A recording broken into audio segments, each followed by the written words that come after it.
Yes, so we are back to the fourth round of RILTON, the RILTON Chess Festival, where Anna is playing in the RILTON under 2200. We can see the chessboard there. We see the playing hall. Some players are walking around, sitting at the boards. We see some other players in the same tournament where Anna is playing. They are around 154 players in the group. Anna is seeded 15. And she has, after 3 rounds that has been played, she has 2 out of 3. So Anna, she won the first round with white. Second round, she unfortunately lost with black. And yesterday, she won a nice game with white, keeping control on the board, but also keeping control on the clock. And I am Pia Cramling. I'm Grandmaster Pia Cramling, Anna's mother, and I will be here with you to comment on the game that she's going to play at any moment. They are starting in 4 minutes, so we have to wait a little bit. You can see on the side, you see the Anna's name, you see the flag from Swedish flag. We can also see the Swedish flag on her opponent. So today Anna is going to play against a player from Sweden, Victor Brolin. His rating is 1858. And I think he's around 35. I'm not exactly sure about his age, but around 35, I think so. A little bit more than 30 at least. So in some few minutes they will start. We can see the digital board, the nice wooden digital board. We see some white papers on the board, some pencils also, some pens. And there are the score sheet. They need to write the moves because they are playing classical chess with classical time control. They're having quite a lot of time. They are getting 90 minutes for 40 moves. After, if they make more than 40 moves, they will get half an hour each. And all the time, this half-minute move. So we see the score sheet in the middle, just so they don't forget about it, that they will need to write down the moves there. So what they do is they're writing down who is white, who is black. If they want, they can put the clubs or the country or the ratings on the players, the date, and the tournament where it's being held. And after that, they're writing down the moves for white and for black. And even if you're getting down to only half-minute per move, you need to write down the moves. And we know it's very useful also, so you know when you get to the control, you know that maybe you're only 1 or 2 moves away for getting to the control at 40 moves. A little bit more players, not Anna there yet. We don't see Anna's opponent there either. And it's allowed to arrive late. I think it's at least half an hour. It could even be a whole hour. A little bit different in tournaments. But you're absolutely allowed to arrive late. And that is quite important because there are not so many players who are staying in the hotel Scandic Continental, where the tournament is being held, Scandic Continental in the heart of Stockholm, Sweden, very close to the railway station and really in the heart of the center. And if you're not staying so close, you need to travel, and sometimes there could be problems. You could be delayed for different reasons, so it's very important to have this to be allowed to arrive a bit later. So it will be the 4th round. So Anna has played 3 rounds. She has 2 out of 3, exactly as her opponent. She's playing with the black pieces, and that was expected because yesterday she was playing with the white pieces. And the pairing system is looking always to find an opponent for the players, an opponent for Anna that needs to have another color that she has. So here we see Anna's opponent. He's sitting down there. He's bringing some fruit to the board. I think it's actually very good to have something to eat during the game. The games are they can be very long. They can be like 3, 4, 5 hours long, maybe even 6 hours long. So it's quite a long time. No, it was not Anna's opponent. It was actually the player on the side. So we still have to wait a little bit for Anna and her opponent to arrive to the playing hall. It's just 2 o'clock.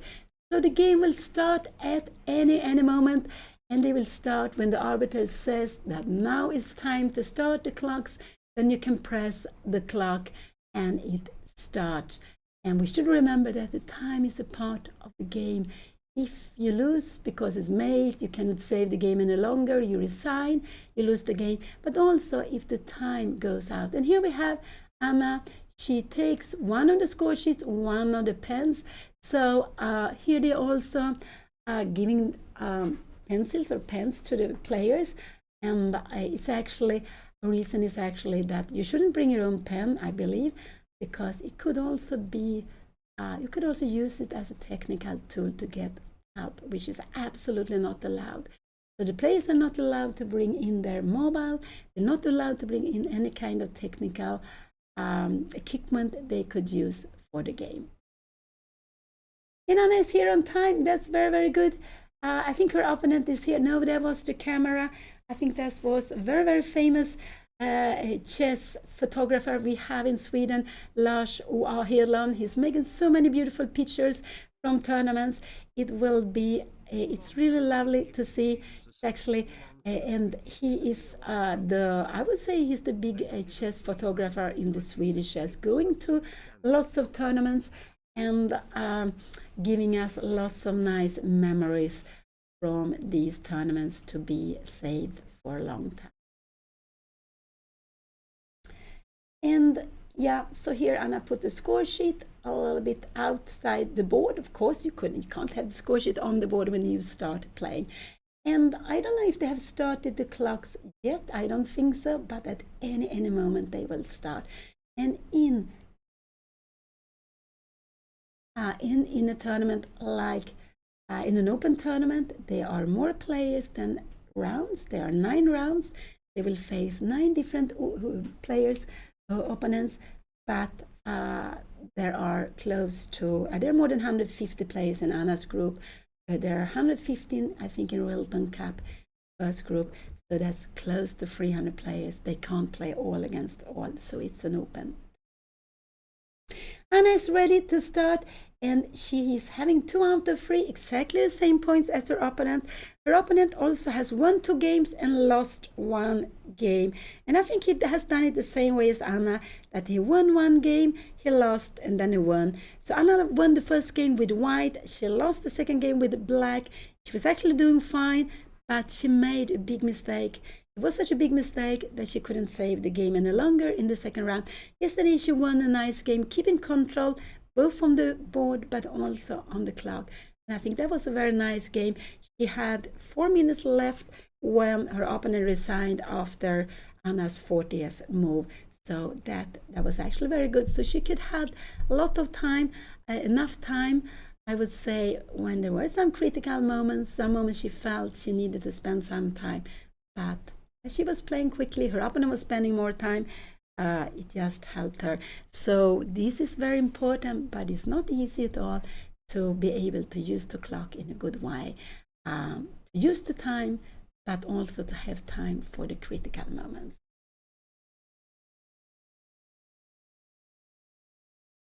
Yeah, it's true. Anna got an active position. Her opponent got passive position with all the pieces on the first ranks. Only 1 bishop coming out to make some threats, but the bishop alone couldn't do so much.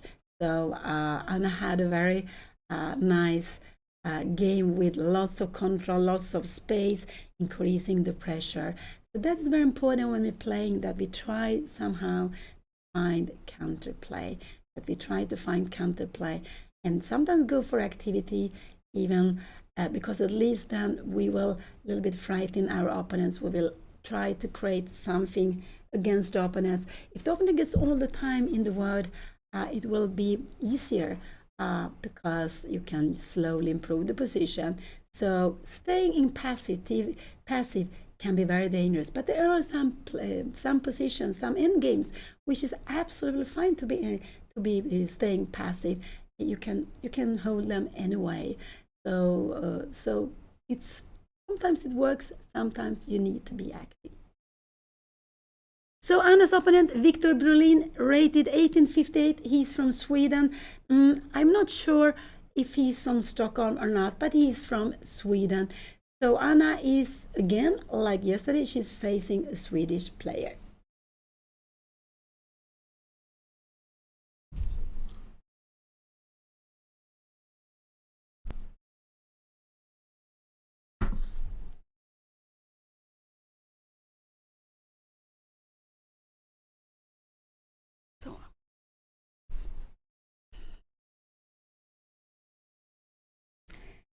And her opponent is not still there. Has Anna started the clock? I think so. I think she has started the clock. I'm not sure. Or could it be that it's a little bit delayed around? Yeah, we will see. They will actually start at any moment. I think so. Here we can see that Anna is writing down on the score sheet. And on the score sheet, you're not allowed to write anything else. In the old days, sometimes players like to write down some thoughts to have some moves they were thinking of on the score sheet. It's not longer allowed. So on the score sheet, you're not allowed to write the players from where they are. You can write the time control you have in the game, of course, where the tournament is being held, where you're playing, what round it is, and the game itself. And then afterwards, when you finish the game, both of the players should sign the score sheet.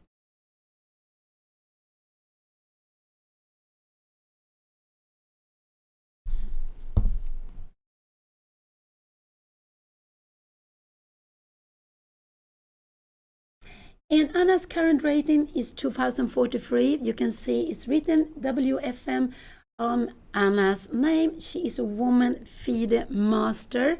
And to become a woman FIDE master, you need to pass 2100 at least once.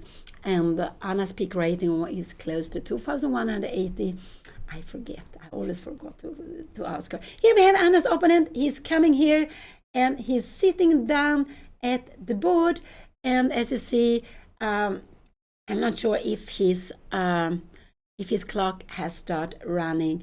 And let's see. But you can be a little bit late. There's absolutely no problem. I'm not sure how late you can be. It's actually different from a tournament to tournament, but 15 minutes is normally the minimum. During some years, there were actually zero tolerance, but they realized it doesn't work well. And there were some players, even in the Olympiad in Dresden 2008, losing games, even if they were there, but they didn't have time or they couldn't get to the playing hall because there was lots of audience, lots of people watching. So now there is a tradition to having at least 15 minutes that you can arrive late to the game. And here we see the first move. It looks like it's e4 coming out. We have the first move here on the board. Anna respond quickly, e4, c5. That is not a surprise to her opponent. That's not a surprise to her opponent because this is the favorite move of Anna. A little bit of favorite move, I would say, in the family that we all like to play e4, c5. Also, Anna's father, Juan Beon, who is also playing in the RILTON Chess Festival, but he played in the highest group in RILTON Cup. And here we have e4, c5, knight f3, knight c6. So this is quite common. After knight f3, here white now can go for open Sicilian. White can also make something like a bishop b5. You can also go knight c3. So that you have different ways of playing against Anna's setup here now. But we see here an open Sicilian. d4 was played. d4 was absolutely played here now.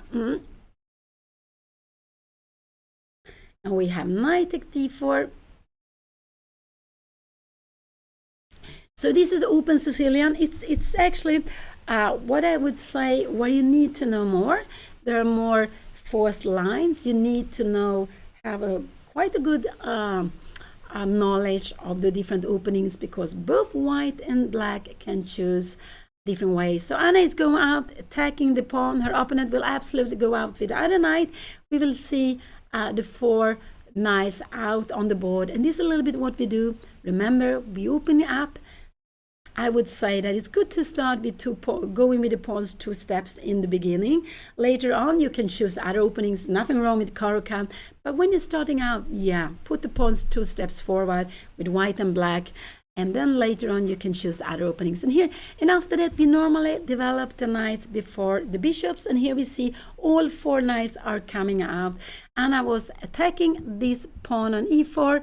And then the other knight is just defending. So you develop, you attack, white develop, and defends the pawn on e4.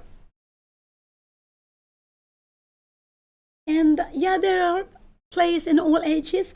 In RILTON Cup, there is a very young boy, only 9 years old, playing in RILTON Cup. The first group where the players has to have more than 2,200. I think actually this young boy, I think his name is Ethan Pang from England, and I think he's around 2,300, only being 9 years old. Can that be correct? No, I'm not sure. I will need to check that.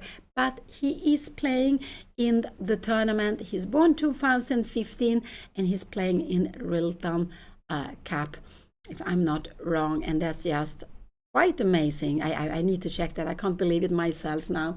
Let's see. Now Anna takes a bit of time, because when I was 9 years old, I didn't even know how to move the pieces. I didn't know anything about chess. So I'm getting so astonished when I see these young kids playing so well, really, and knowing so much. So here we are seeing, will it be a Sveshnikov? If Anna go d6, it will be a Sveshnikov. She still can change, play something else, but everything else would not be so good. So we can see how they are steering towards a Sveshnikov position now. And so it's a theoretical line that Anna played. She played this line against Odin in the match, and here we have the move d6, and now White has different moves.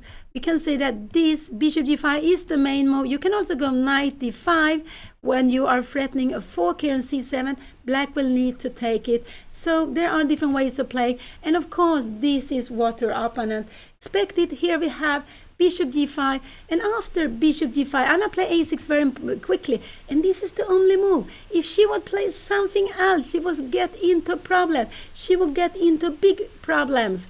And now we have knight a3 coming back, b5. If it was black to move, black would win the game with b4. So these are forced moves. b5 is not the only move to be played, but it's the move that Anna that is the main move. But you can play different ways also, but it's absolutely the main move. We have knight d5 coming, bishop e7, and here we have exactly what Anna played with Odin in this match just a little more 10 days back in Oslo in Norway.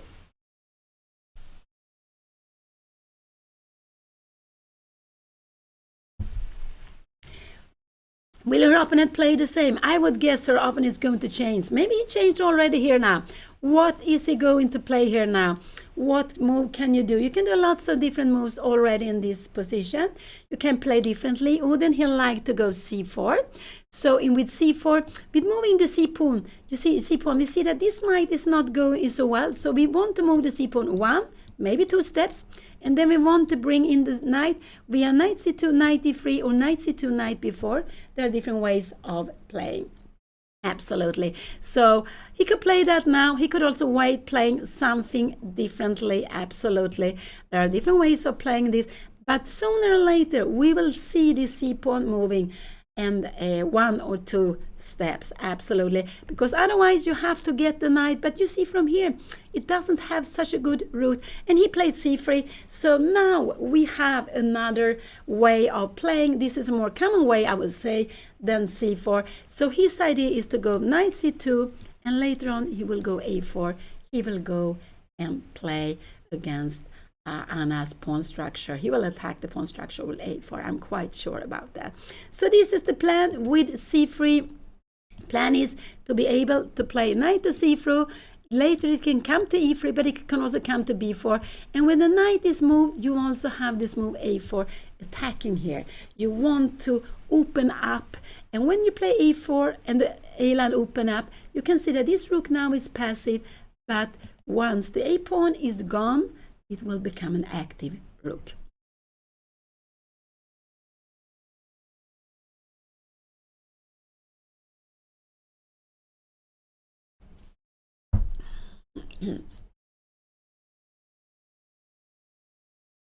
So this is the RILTON Chess Festival being held.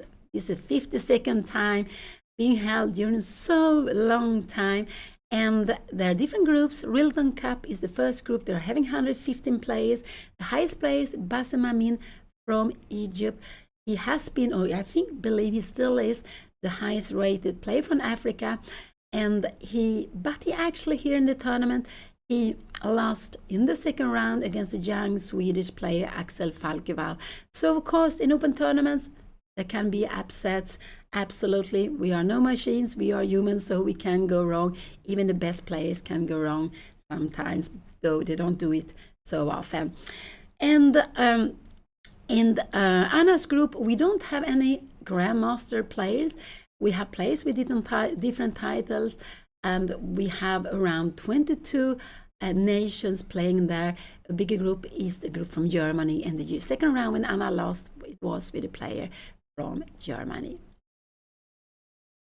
Her opponent played C3. Anna went up. I think she went up maybe to bring something to drink to the board. I do hope so. You need to have energy to play these long games. So they are getting 90 minutes for 40 moves. After 90 minutes, they will get half an hour extra. And all the time, they have these 30 seconds per move. It's very, very important, 30 seconds per move. And they're playing on digital chessboard, which is very important. It means that when they move the pieces on the digital chessboard, you see the cables, then the moves are coming out directly to the computers, and we can see it online. And it's the same with the clock. The clock is also connected. And this is just a dream I had a long time back, and now it's really true that we can follow the games from home, and we can even see the players live. That's amazing. I just think the technology has been just so amazing for chess. Then, of course, if you like to play chess online, we can play chess online from home and to play against the player from almost all over the world. And that is, wow, so amazing. But this is a tournament with chess over the board. We see this nice wooden board. I think it's only Anna, she's coming back here now, and some few boards that are having digital boards, so you can see the games online in Anna's group. I think it's just very few, maybe 3, 4, 5, not more than that. But the others also have quite nice wooden board, but they look a little bit smaller. Or is it because they're more far away? I'm not sure, but I don't see cables there. So no, they are playing without having it online directly.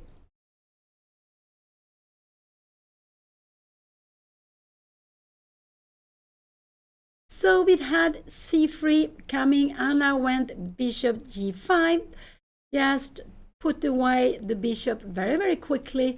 And now it will be exciting to see. She had different moves too. She could have gone castle. That's absolutely fine. She can play what she did here, bishop G5, and she played it quite quickly also.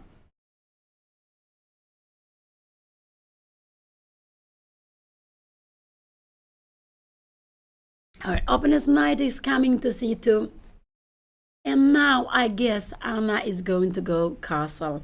I guess you go castle, but you can go rook b8, you can go knight e7. I think these are the main move. One is castle, one is rook b8 actually. A little bit to put pressure here to defend b5 because we know a4 is coming.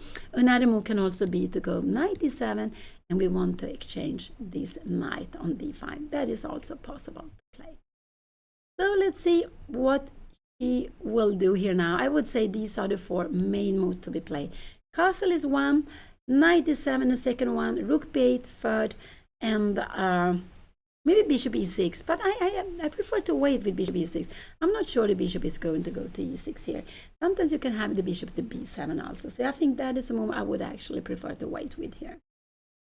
So 3 moves is what I could see. Bishop e6 also. I'm not sure which one is the most popular. Maybe it could be castle. Castle looks such a natural move, so maybe castle is the most popular. It's also, we have this saying, we have developed the pieces. After we develop the pieces, and it's when we have to put the king into safety, so we need to castle.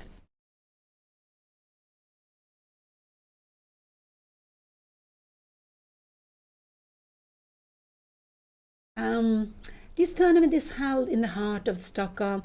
I think it's around 5, could be 5, 6 years. It's been held here now. It has been changing places, but they realize very important to have it in the heart of Stockholm. Stockholm is a very big town in the area. Some people living in Stockholm, but they have maybe 1 hour to travel. It's a very, very big city.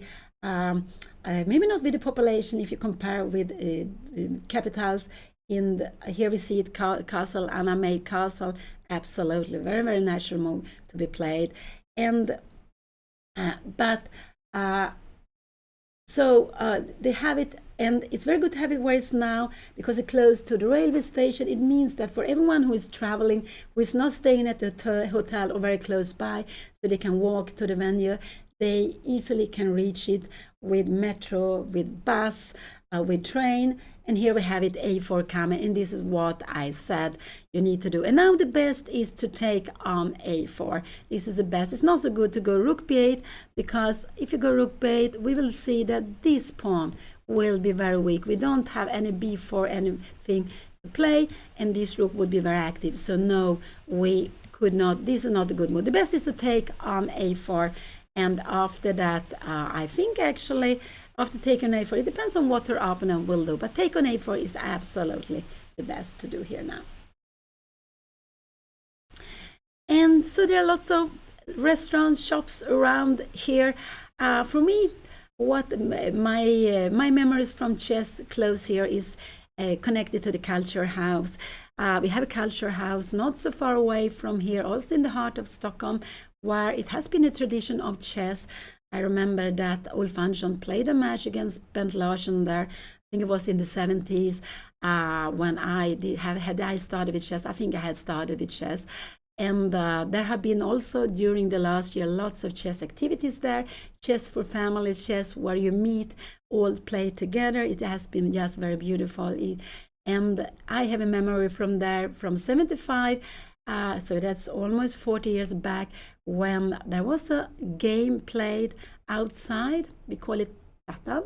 It was played outside the culture house. It's like a little bit square between two international masters. I'm not sure. Was it Christer Solberg and Christer Niklasson? I'm not sure about the names.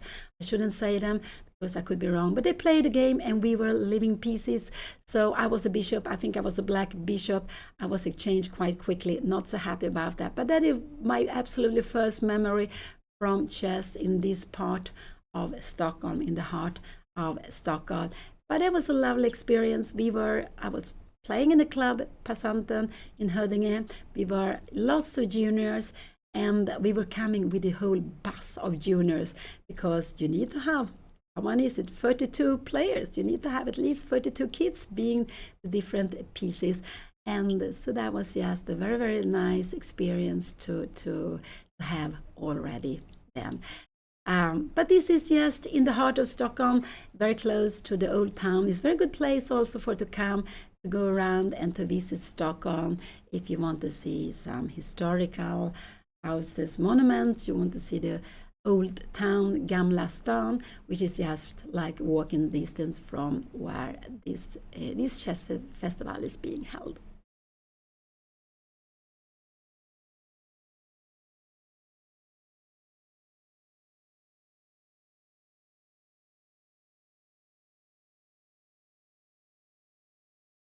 And now he played A4. Anna is taking a little bit of time. So I can see her opponent has gone up. I think he is well prepared. He's well prepared. He's also playing quickly. Not, he has gained some 2 minutes after he arrived to the board. He started with 1:24, I think. So there was 5-6 minutes gone on his clock. But now he has gained some time. He played his moves very quickly. Now Anna took an A4, and it will be very exciting to see what he does. He can go knight b4, he can go knight e3, he can absolutely play rook take A4 also. All of these moves are absolutely possible to be played. So it will be exciting to see his next move here now. And he takes back, without doubt, he takes back. And now we see that this rook that was passive behind the A-pawn has become an active rook. Is looking at the A-pawn. This bishop is also looking at the A-pawn. We are not losing it or anyway, because we have one, which is defending it. We have two. But we can say these two pieces are very passive. And now it's very normal to push this pawn forward to A5. You push it forward to A5, and the reason that you want to push it forward to A5 is you want to keep control of this square. But even if you go here, this is actually a possible move, but maybe not so good, because we can take here. What I want to say, if you take here, wow, we will lose exchange, we will lose the game. It's not possible, but we could actually take it like this, and if you take it like this, wow, then we would win an exchange, because we are threatening this and the knight and the rook. So let's go back. What happened here now? As Anna played, she played a pawn on a5. She played everything here like this very, very quickly. Everything here very, very quickly. So this is one of, I would say, more common position to see. One of the main lines, I would say, in the Sveshnikov. And what can we see? We can see that white has these beautiful pawns here. They are quite nice. This one stands alone, so it's a little bit weakened there. Bishop c4 was played here now. Now bishop c4 was played. I'm not really sure what is the main move to play here, but I think knight d7 could be a move. Maybe bishop d7 could also be a move to be played here now. I'm not really sure what is the best move to be played. Or maybe rook b8. Of course, rook b8 is the move. This is defended. Now we go rook b8 and we are putting pressure on b2. So rook b8 is a good move to be played here now. Rook b8 is absolutely a good move to be played.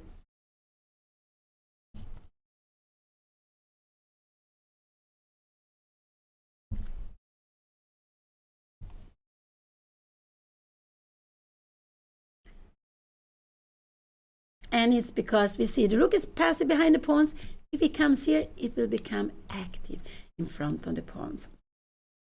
So we can see a position where if Anna, she has backward pawn, d6, we see we can't move it. We can't move it. Whatever we try, we cannot move it. And if you try to move it, and the knight was not here, white would grab it with lots of pieces.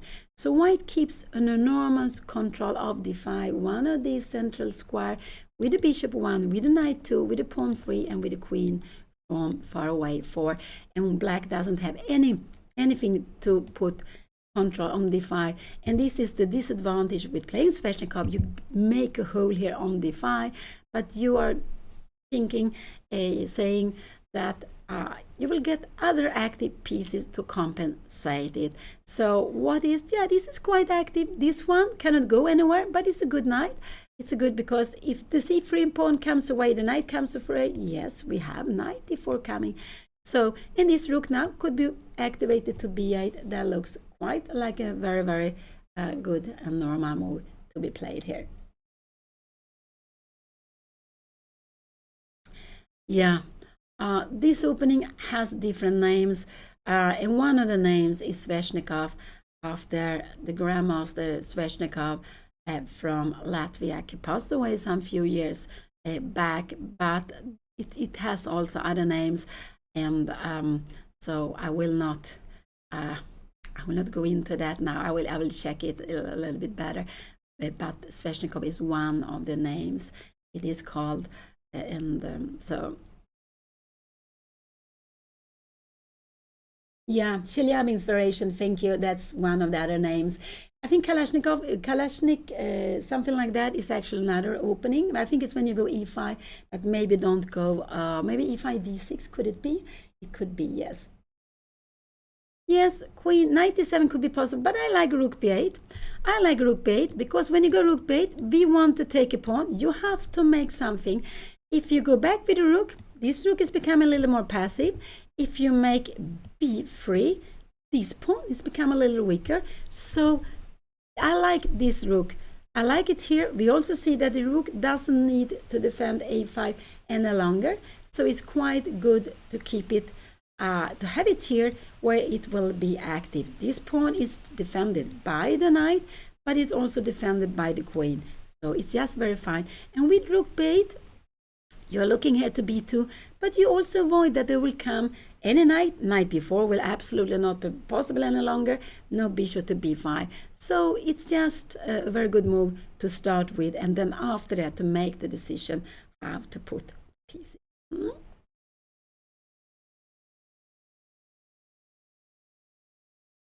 You see her opponent goes up. It could be that he prefers to stay up, that he prefers to walk around, and we see lots of other players walking around there from behind.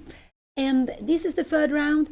We can see them from behind Anna and her opponent. We see also the photographer there to the left, Lars Hedlund, who has made so many nice photos from Swedish tournaments. during the years. And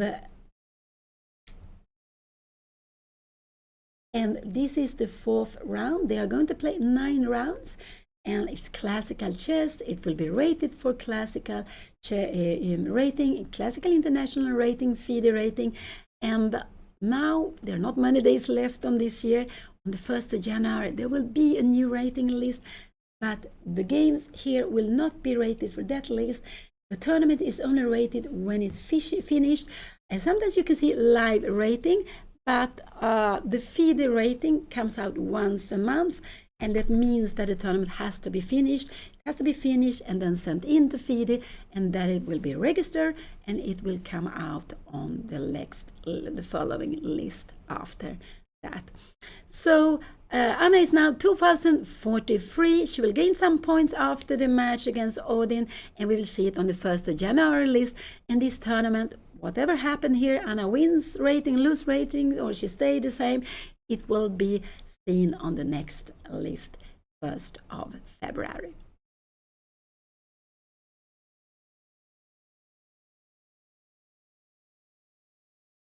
So they will play round. They are playing round number 4 now. Tomorrow will be round number 5.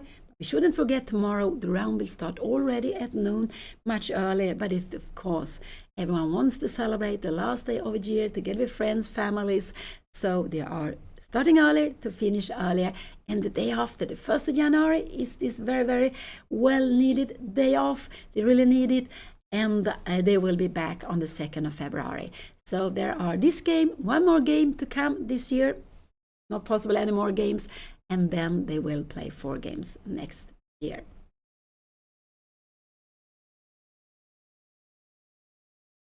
I saw there were some players with 3 out of 3. I'm not sure the number. Could have been 6-7 players with 3 out of 3 in in the group.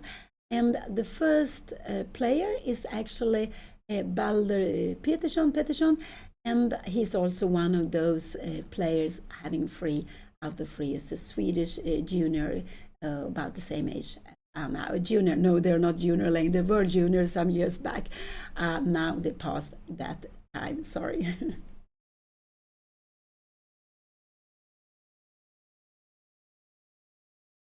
Anna takes time. I just wish she would go rook b8, put it more active, but it's nothing wrong to do something else. But rook b8 is a good move to be played. It could be that Anna is concerned. You go here, b3. Now, if you play this, we will grab it. And if you go here, yeah, we will get an extra pawn.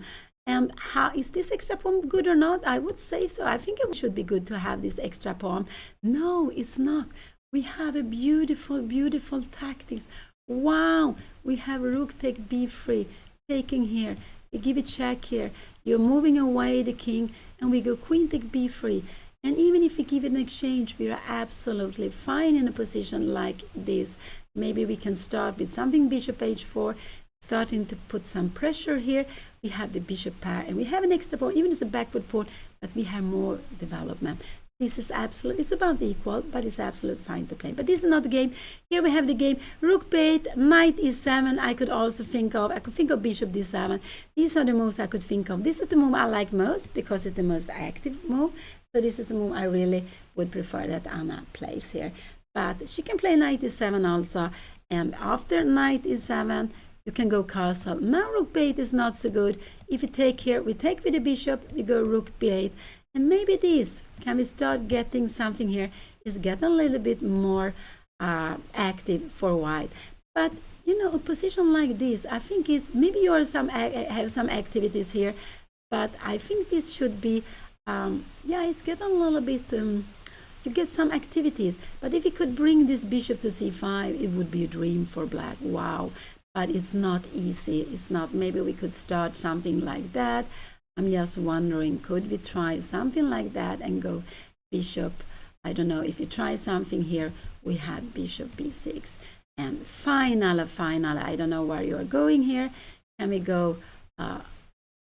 I'm not really sure how we should handle this. We should be a little careful. But this is very far away. This is far away. But the moves here in the position, this is 1 move. This is 2. This is 3 move. But I'm not sure about bishop e6 actually. These are the 3 moves to be seen here. Maybe king h8 to go f5 could also be seen. But then I would actually like to go rook b8. You have to do something with this, and then maybe king h8 or maybe bishop e6 to see what is going to happen here. So this is how I would like to play this. She has played, what did she play? She played the rook to b8. Oh, I'm very happy to see it. It's on the board already. Also good, thank you. Maybe sometimes I didn't see when she moved, but I see she has moved. And this is the most active move. This is actually the move I really like Anna to play here now. So her opponent will absolutely defend this. Will he go b3 or will he go rook a2? I guess he will go b3. It looks more natural to go b3 here. So, but if you go b3, we shouldn't forget that these pawns are weaker now here now. That this is getting a little weaker. This bishop cannot move, but we cannot get it under attack. We don't get it under attack. So b3 or rook a2 are the moves. Yeah, you can go queen a1 also, but yeah, you can go queen a1 to put some more pressure here, but this is well defended. We could go, no, we can't go, but then we can go something like this, castling. I wonder, should we go maybe f5? Maybe we should go f5 here. Yeah, it could be. And if you're taking here, we are taking back, we're getting some threats here now, and it might be you go bishop e6, and we start thinking of exchanging pieces here. This is absolutely fine to be played for black, absolutely fine. Let's see, so rook b8. Now Anna is having a big threat of taking the pawn. He will absolutely defend it, or he can move it further. I said he can come here. He can also go b4. b4 is also possible for him to play. And the question is, shall Anna take or shall she go bishop d7? I'm not sure. Bishop d7, we will have then. If you make castle, we can actually play knight take b4. This would be a beautiful move to play. Knight take b4, we take here, and we would win and exchange. This would absolutely be fantastic for, or at least much better. You have still these pieces. We have the bishop here.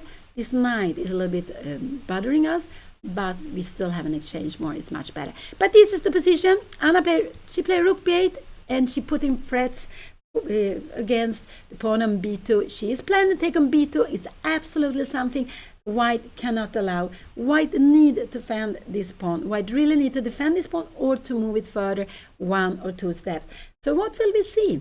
I think actually her opponent will go 2 steps, if I'm guessing. I'm just guessing, but I think so. It's the most active move. Is it the best move? I'm not sure if it is or not.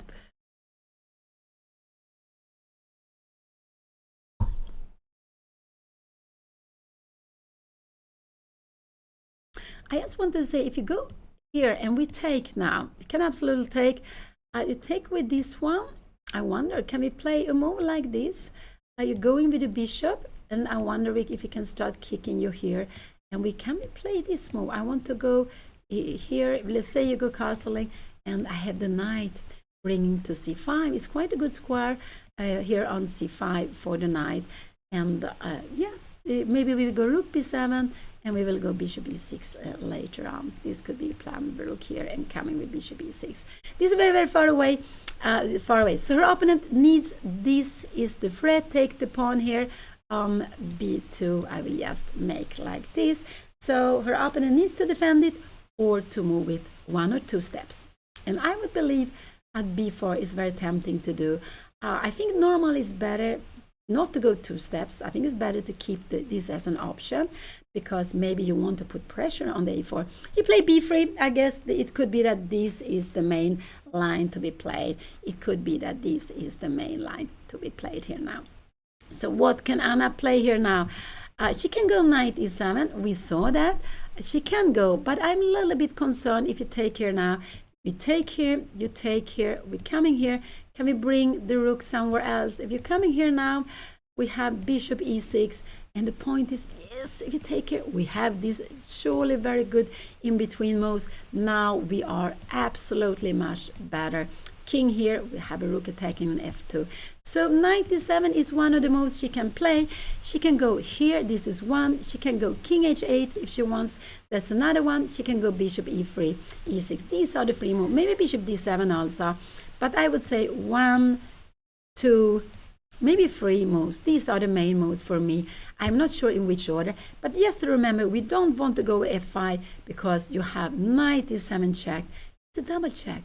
Check with the knight and with the bishop, And when we move away, we would just lose the knight. And not only knight, we would lose the rook. So we would actually lose a whole rook like this, and then cannot save the game any longer. So we cannot move this pawn with the king here. With this bishop looking down here, we need, if we want to move f-pawn, the king has to step out here to the side first.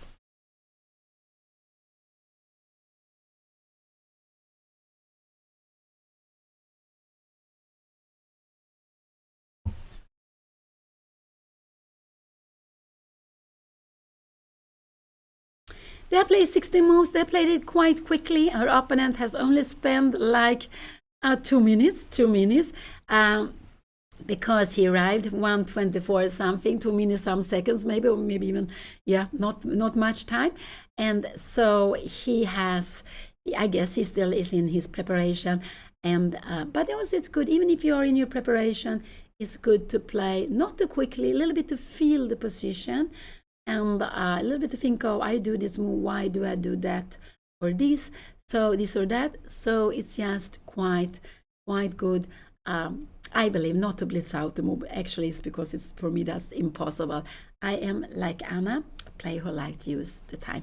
And I am Pia Cramling, Anna's mother, Grandmaster Pia Cramling, and I am with you here now during this very beautiful tournament, beautiful chess festival in RILTON, the biggest international open, the most important, I think it's also the biggest chess open we have in Sweden if you count all the tournaments.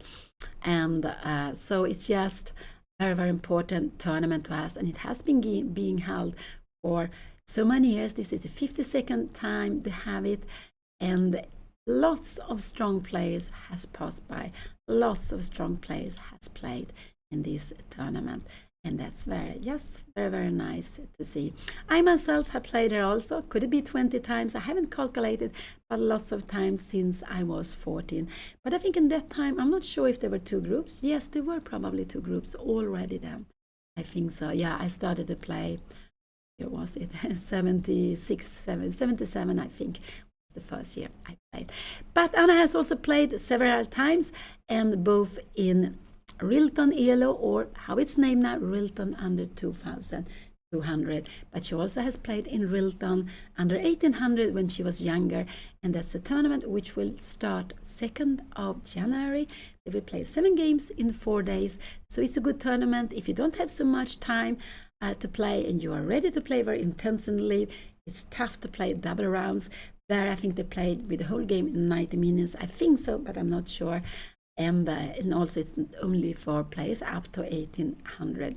So there are a lot of tournaments to choose from. There will be a Blitz tournament also on the free day on the 1st of January that anyone who likes to play chess, likes to play Blitz, can join.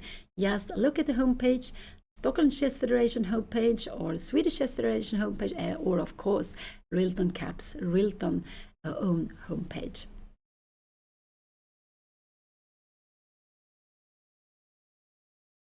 Here we see all the players. It seems like everyone is sitting deep in thought, feeling their game, making decisions. That's what we have to make all the time, lots of decisions. These 2 categories are playing at the same time. They are starting 2 o'clock, and 2 o'clock every day except for tomorrow. It will be at noon. Also, the last round will start earlier. So those players who want to leave even the same day can do that. So that's typical. The last round starts earlier. So 2 games at noon, but other games start at 2 o'clock.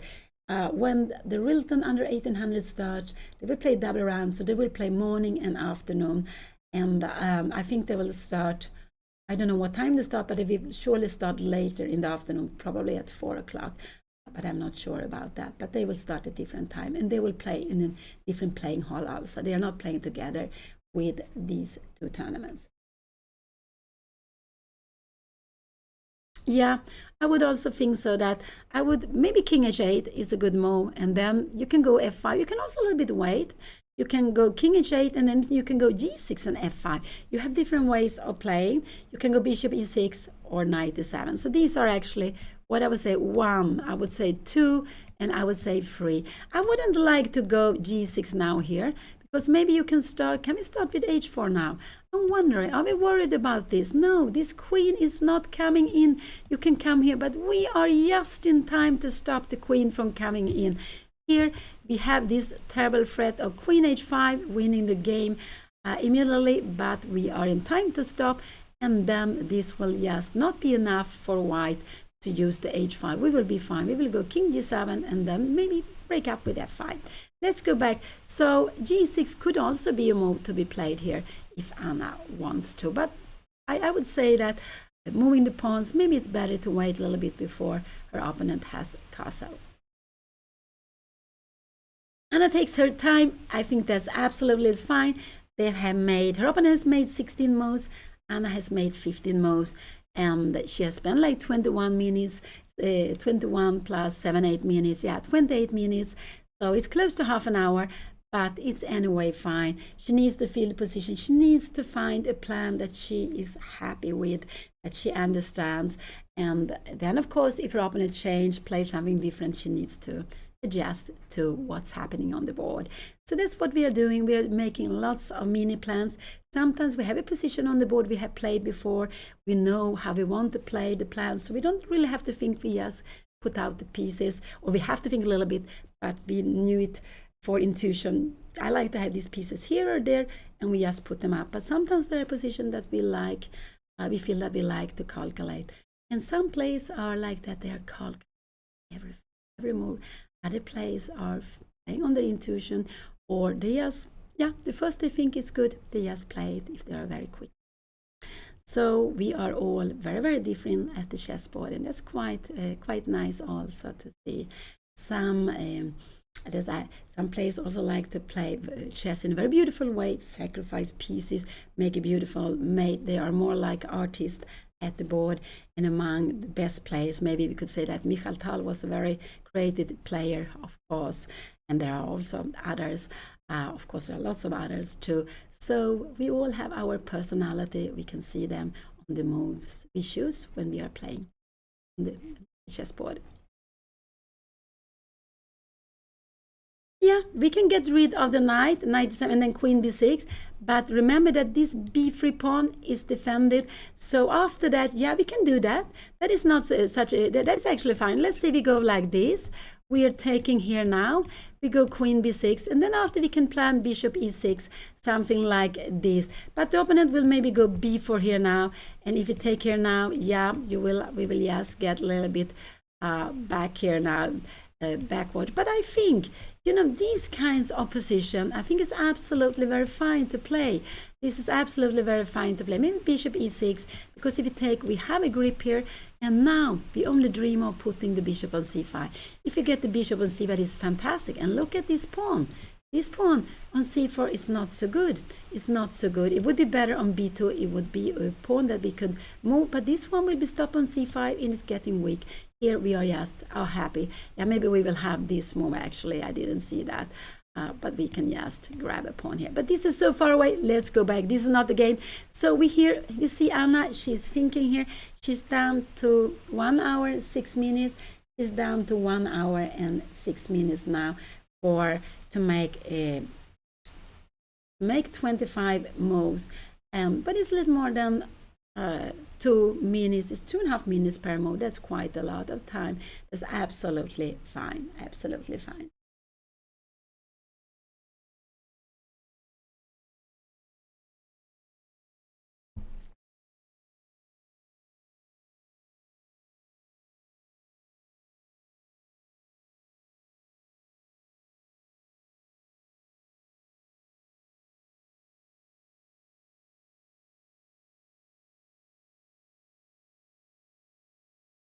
Yeah, this position has been played lots of times.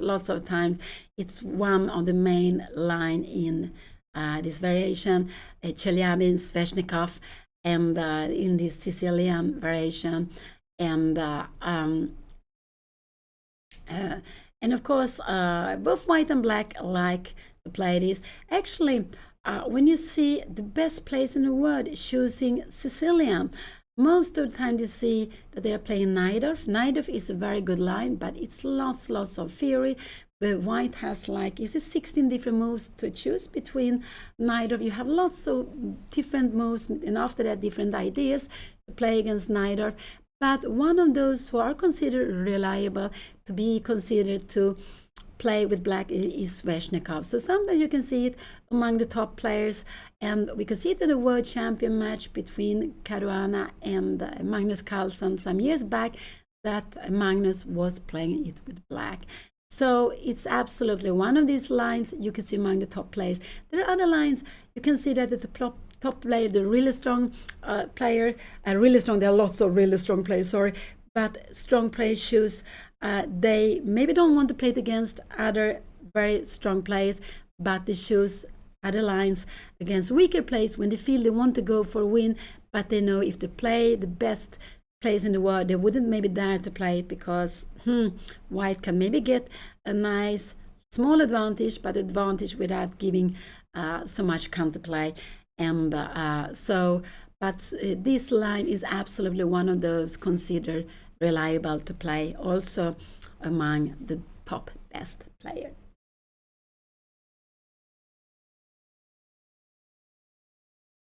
So this is the third round. Anna is taking some thoughts here, taking some time and to decide what she's going to do, what she's going to play. And it's the third round, no, sorry, it's the fourth round in RILTON Cup. It's the fourth round in RILTON Cup. Not in RILTON Cup, but in RILTON Chess Festival. Anna and the players we see behind, they are playing in the RILTON under 2200. So you have different groups in here, and there are actually some players with less than 2200 in RILTON Cup. They have made some exceptions. But the highest rate the player have in RILTON under 2200, 2197, very close to 2200. Here we can see Anna's opponent a little bit far away, taking something, I think so, taking some energy, something to drink, which is important when you play. And we are all different. Some players like to sit at the board. Anna likes to sit at the board. I also love to sit at the board when I'm playing. I need my time to make the decision, to find the plans I'm happy with. This tournament, now they're playing the fourth round. I would guess, I think the winner last year, could the winner have had 7.5 points or 7? So I think the winner will have 7 or 7.5. It means that you can make, if you get 7.5, yeah, you can make 3 draws, lose 1 game and make 1 draw and you will win it. If you make 7 out of 9, you can lose 2 games or make 4 draws and win the rest. So of course it depends on what's happening in today and the other rounds coming. So I would say there are lots of players who still can win the tournament. It just needs to be playing well these last 6 games in the tournament.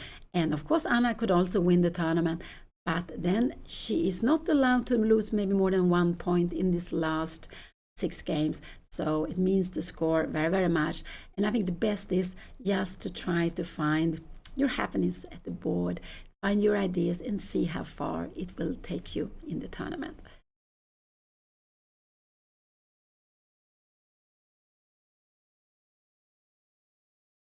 How long has she been spending on this move? It's more than 10 minutes. I think, could it be 10 minutes? I think it's around 10-12 minutes, something like that on this move. I think so. It's something like that she has been spending on this move.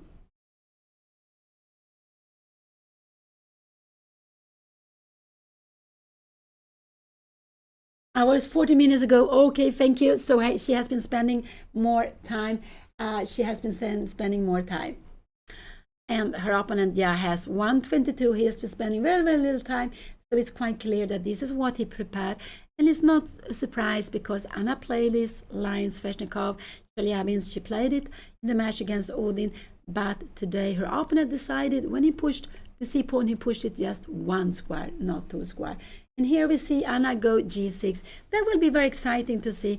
He can actually now go g3 if he wants to. Could he go g3? No, I don't think this would be a good move. We have bishop h3.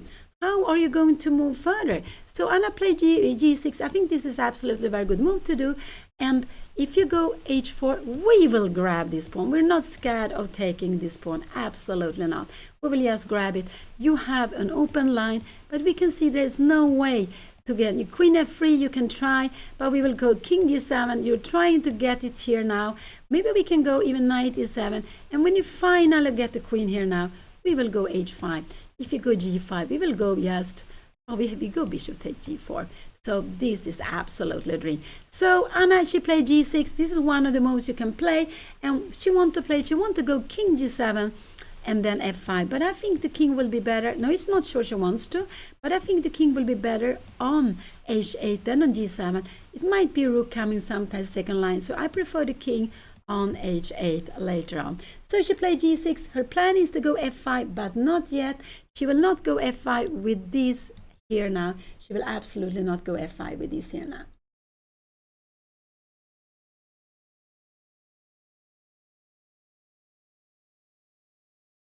Yeah. Yeah, so they are playing the word rapid. It finished. We saw the winners. They finished. Was it yesterday? And they're going to play the blitz starting. I think it's starting 8 o'clock CIT time, 8 o'clock p.m. CIT time in New York. So that's very exciting. And that happens that the player loses in the beginning, coming back and winning the tournament. So that is also nice.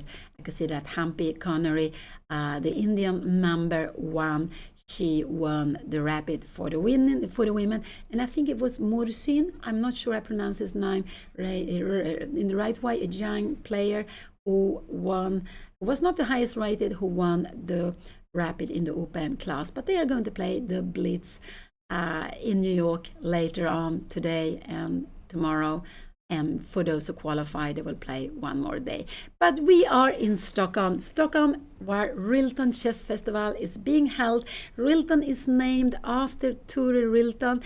He was starting to give money to the tournament, the Stockholm. They had an international tournament, and when they got money from him, they changed the name to RILTON. That's quite very nice to have, to remember him. And when he passed away, he gave a part of his fortune to chess. He gave to, I think, the Stockholm Chess Federation. I think he gave also to a chess club. I'm not really sure exactly how it was, but he also wanted them to organize a tournament, an international tournament where the youngster got the chance to play against strong players. And here we see the RILTON Chess Festival, which is going on for 52 years now, 52 times. But it started a little bit earlier. They had to make something different during the pandemic.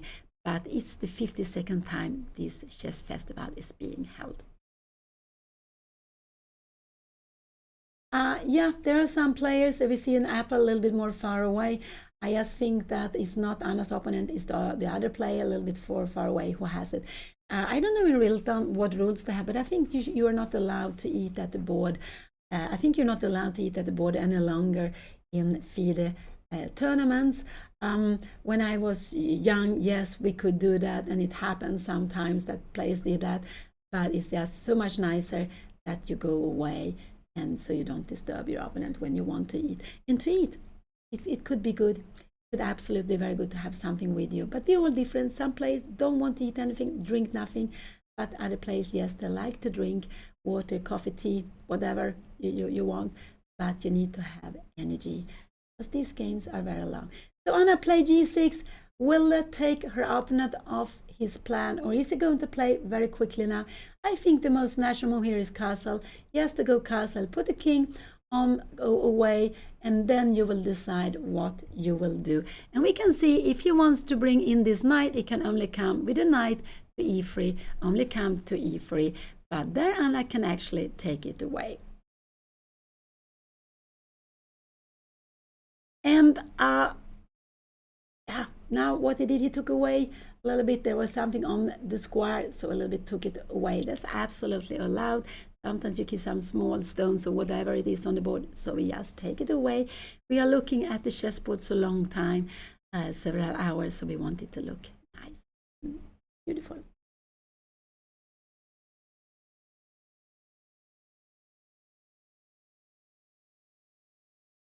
And here Anna is back. She went to take some coffee or tea or water or whatever it was, but I'm happy to see that.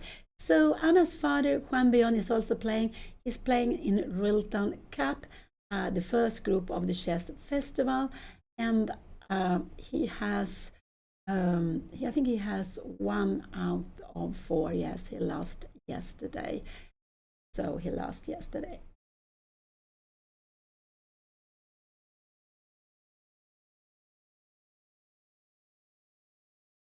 I'm not sure how many grandmasters are playing, but there are 35 nations, 45 countries represented in RILTON Cup, and 22, it was around 22 in the tournament. Anna is playing RILTON under 2200. And we see them here, very focused. We see lots of players, very, very focused, and others who are walking around, taking something to drink.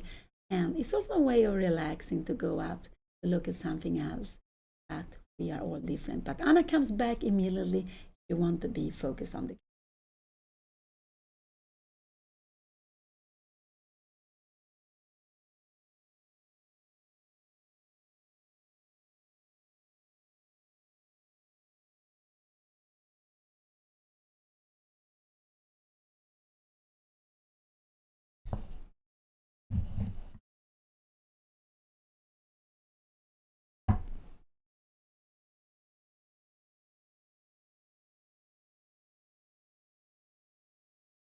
So after 4 rounds, Anna has, after 3 rounds, this is the 4th round, Anna is on 2 out of 3, and this is the 4th round today and tomorrow. These are the 2 last games of the year.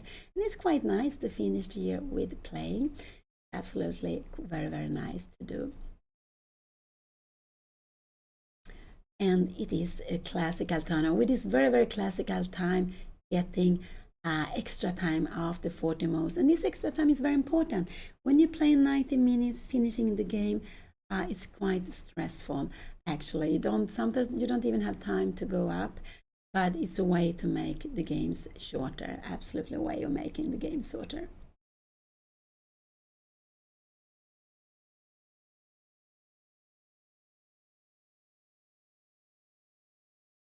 So now her opponent finally start thinking. He has been spending some 8 minutes. I'm very happy to see that. So now Anna got him out of his preparation, I believe. But what is he planning? Is he looking at h4? Is he looking at g3? What moves can he be looking at? I would say this is the absolutely most natural move to castle. You put the king into safety. What more? This could be a move. Activate the knight. It could be a move. What more could be played? I am not really sure. This is not a good move. I think g3 is not a good move because we just go back here now with the bishop. We are not really worried about this. This would actually be losing because here we are going to pick up pawn. So this would actually be very bad. So let's go back here now. So yeah, in h4 we see after h4 here we can just grab it. There is no way to get the enter. And queen e2 when we are planning queen h6, I showed you before, we have bishop g5, and this is just fantastic. This is just fantastic for black. So let's go back. So he takes his time, and I'm happy to see that. Happy to see that he's not a quick player, not as quick as the opponent Anna had in the second round, who was blitzing out the game. He was spending so little time. Also in some critical moments, he was just blitzing out the moves. Find this very beautiful mate. There was a Damiano's mate pattern, and he saw it. He saw it very, very quickly, and he blitzed it out. That was quite amazing to see. But we are all different. But here we can see that Anna's opponents, when he now starts to think himself, he played knight e3. He played this immediately. It's absolutely fine to be played. Now I expect Anna to move her king. She can take on e3 or she can move her king. If she takes on e3, her opponent can only take back with one thing. This would be very, very... No, it's actually possible because here I forgot. Whoops! We have knight f6. So it's possible to play.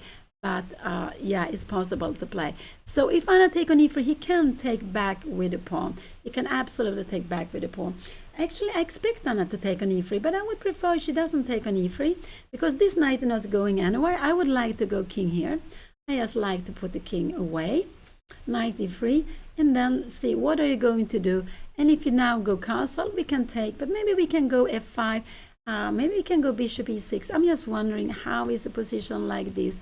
We can go f4, and maybe we bring back the bishop here now to play like this. This could be, it could be also that we should just take here, knight take f4, and look here, queen b6. This was a move someone suggested a long time ago, but not to put pressure on b3. We are having a fantastic pin. This is actually winning. This pin is actually winning here now. I guess we can take on f4 here, and we have rook e8 here now, threatening here, and after rook f4 will be too many pieces. We will just win a piece here now. This is very, very far away. Let's go back. Let's go back here now. So the move I like most is to move away the king. I prefer the king on h8. King g7 is also possible, but I would really like to move away the king somewhere. Maybe king g7 could be better, actually. It's both very, very fine to be played. But I don't want, remember, this would be losing because we have a double check here now. Check here, but also check here.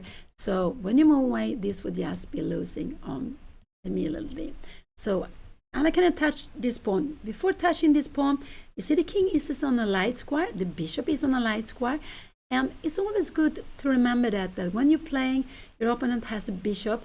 Look at the colors the bishop is on and think, my king, this king will be much more safer on the dark square. I prefer it on h8. You can go king g7 also, but I prefer to move it away, and after that you can play f5. So I like this is the move I like most, king h8 actually, and then to plan f5 later on. If I would prefer to play white or black in this position, I don't know. When I was young, I played Sveshnikov with white. I did actually play this line with black also when I was young.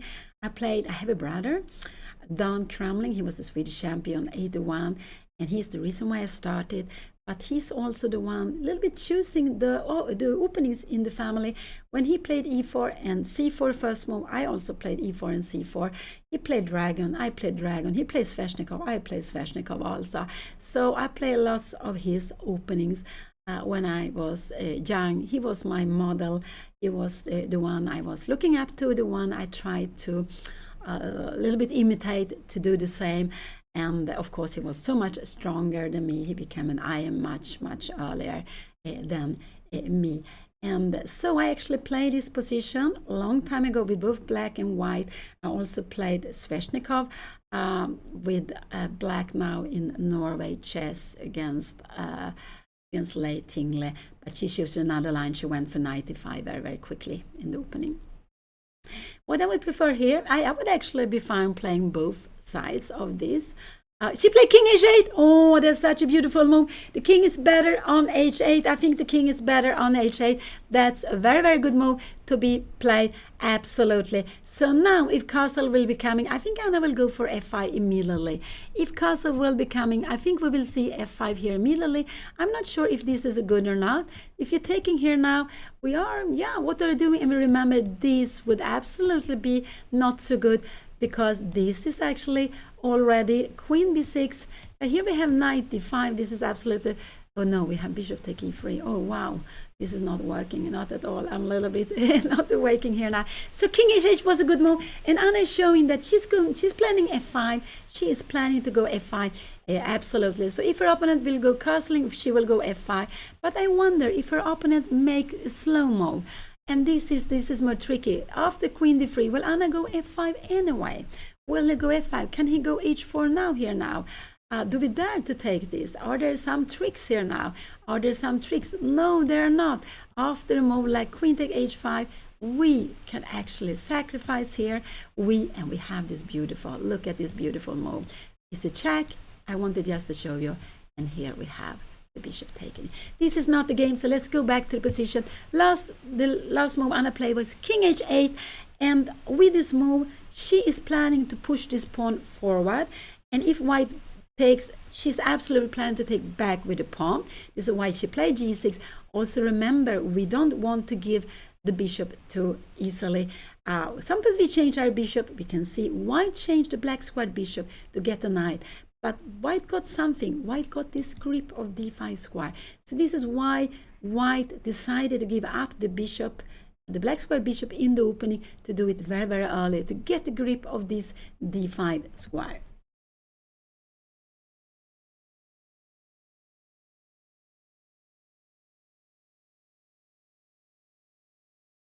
So the most tricky is if your opponent doesn't castle. Can we see, if we go here now, can Anna go f5? I'm a little bit wondering. Now we can go h4. This would be a mistake here now, because we have this move. Look at this. And this is just winning. Here we are winning. So we have to be careful. If he doesn't castle and he slaves the queen on d1, f5 is not a good move. Here we have the position. Has he played it? No, he hasn't played. We have the position like this. He has not played yet, but the most tricky would be to move maybe rook here now. And if Anna go f5 and he go h4, Anna needs to take on e3. Now taking with a pawn I don't think would be good, because look at this. If we try to open up, we can always keep this closed, or we can even go queen g5. We are putting lots, we are looking here, we are looking here, and if you take it, yeah, we take back, or we can even go other moves. Oh no, so maybe like this is also fine, but we can also just after a move like h5 go keep it closed, and you see, where is this king going to play? Okay, maybe rook f2. But let's go back, let's go back. This is not the game, but I would say that rook a2 is a little bit of a tricky move if you want to go for h4. h4 now is no problem with the pawn on g6, but if this pawn does disappear, h4 is a move to be played, absolutely a move to be played. So we could also see if Anna go f5, let's see, he go rook a2, we go f5, and you go h4. You can we go back here? I'm not sure. We have h5 here. This is actually very, very good. So we don't have time for this. But if you first take, I just make it one more, and now we go h5. Now we can take on e3. This is actually very good. We could even thinking of coming here, but after queen h5, yeah, the bishop needs to get back. So it would be more better to take on e3 and to play position like this, and maybe here now we will just start bishop e6, maybe even e4 could be possible. We have this beautiful square with a knight. Let's go back, let's go back. So I expect your opponent to go castle. This is absolutely a tricky move to be played if he wants to keep this option for h4. h4 now is no problem. h4 now, we will just go, and Anna play king h8. Yeah, now our opponent takes time, he takes time, and we can see that now when after Anna played g6, he's not playing so quickly any longer. And of course, in the game, there will always happen that at some moment, something will come and you're not sure of how to play this. I don't know if your opponent has played this line before, if he had this position on the board before in a quick game or in a classical game. I do not know that.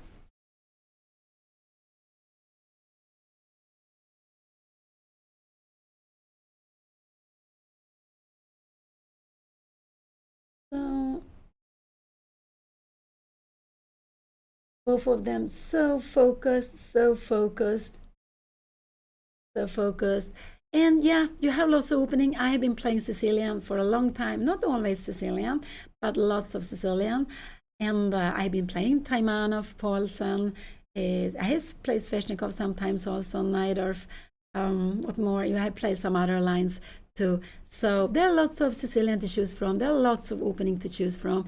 And whatever you choose, it's just, it's a matter of taste. Some players are so strong, working so hard. They can play lots of different openings.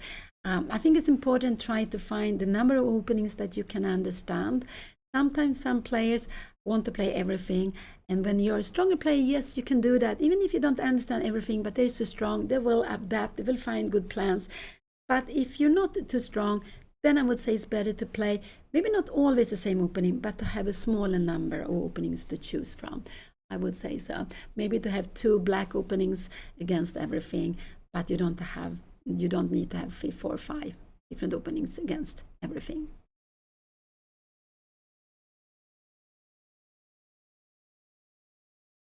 This bishop, yes, can be developed, but I think actually Anna is planning to go f5, and going f5, she's not going to take back with the bishop. She's going to take back with the pawn, because look at these. We look more at the pawns in the center. I told these are on dark squares. It means that this bishop is actually more active than that one with the pawns on the center. But now Anna is actually ready to exchange on e3 if she wants to. She's ready to exchange on e3 if she wants to, but she will do it in the right moment. And you can see that these two knights, they are a little bit standing on each other. Where is this one going? Yeah, if you come in here, we will just go f5. This would actually be a dream. And where is this one going? You will need to go, yeah, maybe you need to go h4 here now. We just go back. You can go something like this, but now we are coming up here. We're not worried about a move like this. And then we have queen e8. We have queen e8. We are just changing queens, and we are very, very happy. Look at this knight. It's just so trapped here. It's really so trapped. Knight f7 is probably the only move you can do. And yeah, but this is very, very far. They're very, very far away. Let's go back. Let's go back. So knight g4. No, knight g4 would be a very, very surprising move. f5. Yeah, if you go h4 here now, now maybe we even can take. And when you take here now, we just take back with the bishop, because we need to have this pawn on g6 with the queen on d1. Remember, this pawn needs to be on g6, so there are no tactics of queen h5 coming. So in this moment here, we would actually take with the bishop. So let's go back. Here we have the position. And Anna's opponent, he's spending close to half an hour, 25 minutes plus the half minute. Plus 9, so he's been spending like 34 minutes for the whole game, but he was 6 minutes late, so maybe a little close to 30 minutes on the game, and he's taking some time now. It's quite clear Anna's plan. She's planning to go f5, yes, to go f5, and we can see it's not possible for Anna to have more activity here. The bishop stands well, defends b3. Anna cannot attack b3 with anything. She would need to have a knight on c5 to attack it. Also, this knight is very strong. It takes away the square b6. But even if the queen came there, cannot attack b3 because of the bishop on c4. So Anna needs to get some activity. So this is her way. Her way is to play here instead. On the queen side, she can't be active so long as this bishop stays here, defends b3, and as long time she cannot attack this bishop or attack this pawn with, for example, the knight or the bishop. So then she needs to find activity somewhere else, and she's finding it here on the center king side instead. And we can also see when we look at the pawns, we can see these pawns looking like this. It a little bit gives a hint on that we maybe want to play here on the king side a little bit.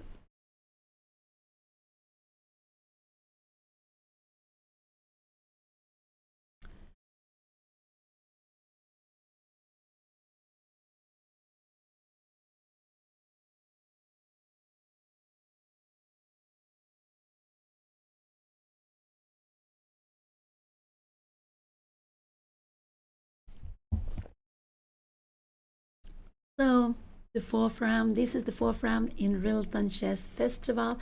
Anna, she is on 2 out of 3, exactly the same points as her opponent Victor Brolin from Sweden. They both won the first round, then was lost the second round, and both won yesterday. So Anna has won her 2 first games with white. On the second round, she lost with black. And this is the fourth round coming, going on now. It's already started. They have already played 17 moves, quite a lot of moves, and it's down to 58 minutes. Her opponent's also spending some time, and let's see if he will spend more time than Anna. But lots of players have this habit of they say, I can spend time but not as more than my opponent. So it could be that her opponent will play the move in 3-4 minutes just to keep the time more or less equal to Anna.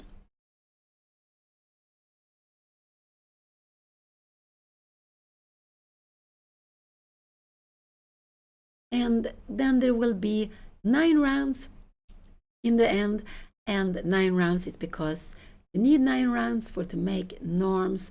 Also, when you have more than 100 players in a group, here it's 154 in RILTON, under 2200, you need to have minimum number of rounds, so it will be more fair to find a winner, to find a sole winner. Sometimes there are more players sharing at the same points in the final standing, and then you will there will be some way to find a winner among them. I think they are calculating points of their opponents. I think that's the Butchol. I think that's the first what they're calculating. But there are some different rules for how to decide who is the first in a group of players with the same points.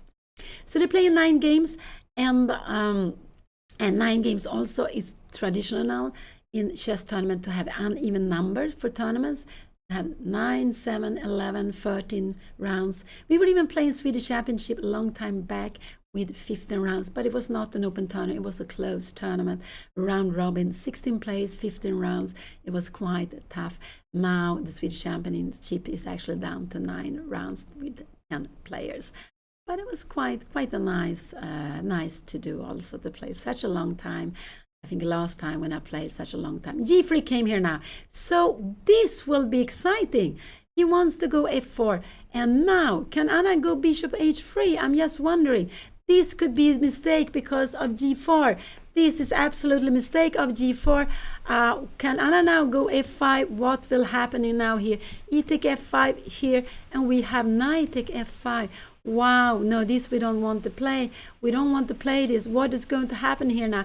h5, and in the end we have something like this. Now this is getting very scary. So not bishop h3. He played g3. He played g3. Now f5 is a good move.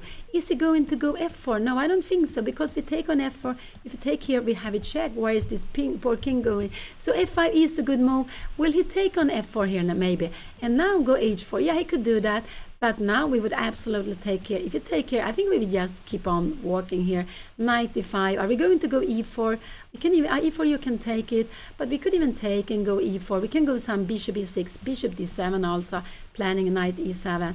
And yeah, there are lots of things, but this is absolutely fine. So he played g3. Now I do hope Anna will go f5. This is the move I want Anna to play, not bishop h3. Bishop h3 will be very, very tempting, but after g4, Anna will get into big problems. Can we take it like this? If you take like this, we take it like this. Knight takes, you take here, and we will have knight take a5. Oh, this is getting quite crazy. This is, can we go here now? But you have bishop d5. I'm not sure really what's happening here now. We have, the rook on g4. The rook on g4, the rook on a4, I just didn't see that. So no, this is not possible. So this rook is actually standing very well here now. So when Anna before played rook b8 attacking b3, it was better to go b3 than to go back with the rook, because now it stands well. The best move for Anna is maybe to take on e3 and go f5. She can also go f5 directly if she wants to, just to see what her opponent is planning to do. But maybe just to take here now. Can her opponent take like this? It looked a little bit strange. No, now we have this move. Because g4, oh no, we would be so happy. This would just be almost winning the game. But it would be fantastic for Anna. And she could, if she doesn't want to do anything else, she can go bishop g4 here. And just, and maybe even the here, threatening some nasty things. This would just be very, very good for white winning, for black winning. So let's go back. So I like f5. You can also take on e3 and go f5 if you want to. But these are the moves I really would like to see on the board. f5, not bishop h3. Bishop h3 would scare me quite a lot, because this rook might get into play then after g4.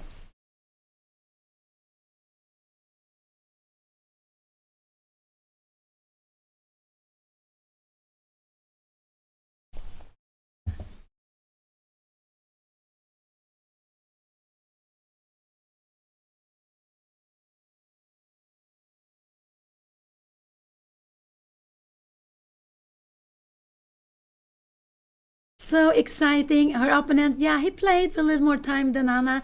I thought he was going to spend a little more time, but no, I think he doesn't. He just play when he has made up his decision, but he wanted to keep it more time than Anna. But g3, yeah, that's fine. But f5 is a good move, or to take on e3 and f5. I normally prefer to keep the tension. Can you go something like this? But I'm just wondering, can we take here now? And you are going after this pawn. Sometimes we can even do e3. I wonder, can we make a move like bishop f5? Maybe this is not such a good move, but we can go bishop h3, and we are forcing you to, if you're coming back here now, wow, now I'm wondering, can we do something like this? No, because we are having so many threats here, and bishop h4 is different with the open f line. With open f line, g4 is not a good move, but without open f line, yes, it's a good move. So g4 in this position, this is a mistake because of g4. This f pawn is still here. But if we manage to go, we say we go f5, you come here, you do something now here in a position like this, g4 would, oh, now this one is actually hanging, but in a position like this, g4 is not good because we have the bishop here. So we can go bishop h4, put more pressure, and yes, putting enormous pressure here on f2. And it can seem like one little difference makes all the difference. This pawn here or not, but we want to keep the pawn because otherwise white will have a healthy extra pawn. So we want to keep this pawn. Would we like it? We wouldn't mind to have it here on e7, a double pawn. We could go e6, kick this knight away. So if we could move this pawn to e7, yeah, it wouldn't be bad. e6, of course not. Also, because then we would have an open f line, but the pawns can only go forward. And go forward 1 or 2 steps. It's only when you take something you can take here.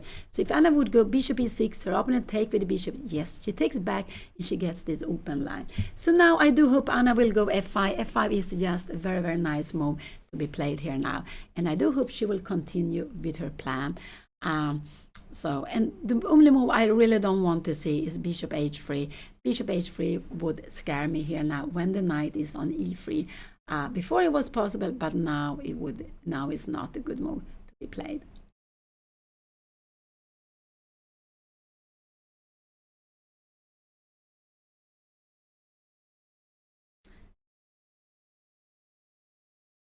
And as they have quite a lot of time, they are spending time. They can afford to spend time on their moves still. So now Anna is down to 52 minutes. And still needs to make like 23 moves, but it's still more than 2 minutes. It's still more than 2.5 minutes per move. So she's still doing fine with time. She's still absolutely fine in the position. If Anna goes f5, I think I prefer to play. I absolutely think I prefer to play black here now, taking here and here. Queen h5. This is absolutely no problem. We can even go e4. Look at this. And finally, I just want you to see, we have knight e5, and now we are kicking this bishop. Now we have also some ideas, this queen, actually, to trap the queen. Let me just show you a way of trapping the queen here. I just want to, I know it's not trapping, you have queen h3, so maybe this was not the right way of doing it. Maybe, no, we have maybe something like f4. I'm just wondering how we will just get in the pieces here. So this would be very, very good. But this is very, very far away. We couldn't trap the queen. I was looking for that, but the queen could escape. But f5 is just a very nice move to be played. And but let's see what she will do. The only move I don't want to see on the board is bishop h3. This is the only move I don't want to see. And I can also take on e3 first and then go f5 if she wants to. This is also absolutely fine. Can her opponent take back with the pawn? Can he take back? But now we have bishop h3. Remember, this is what we were looking at. So no, this is not really what you want to do. And maybe we will go up here now. You're not allowed to castle. You will get in to some problems. Do you dare to play this move? No, I don't think so. Going after the pawn, this can be just very, very scary. And we have, look at this. Finally, we are getting a knight to where we want to. Threats here, threats here. So knight on c5 would be a dream actually for black. Another dream for black is to get away with f4 pawn and to be able to put a knight on e5.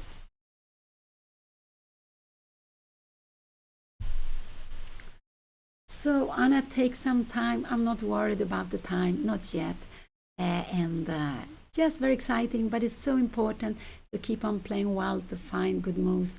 And because if you make mistakes, sometimes they're small mistakes, no problem. We have different good moves to choose from.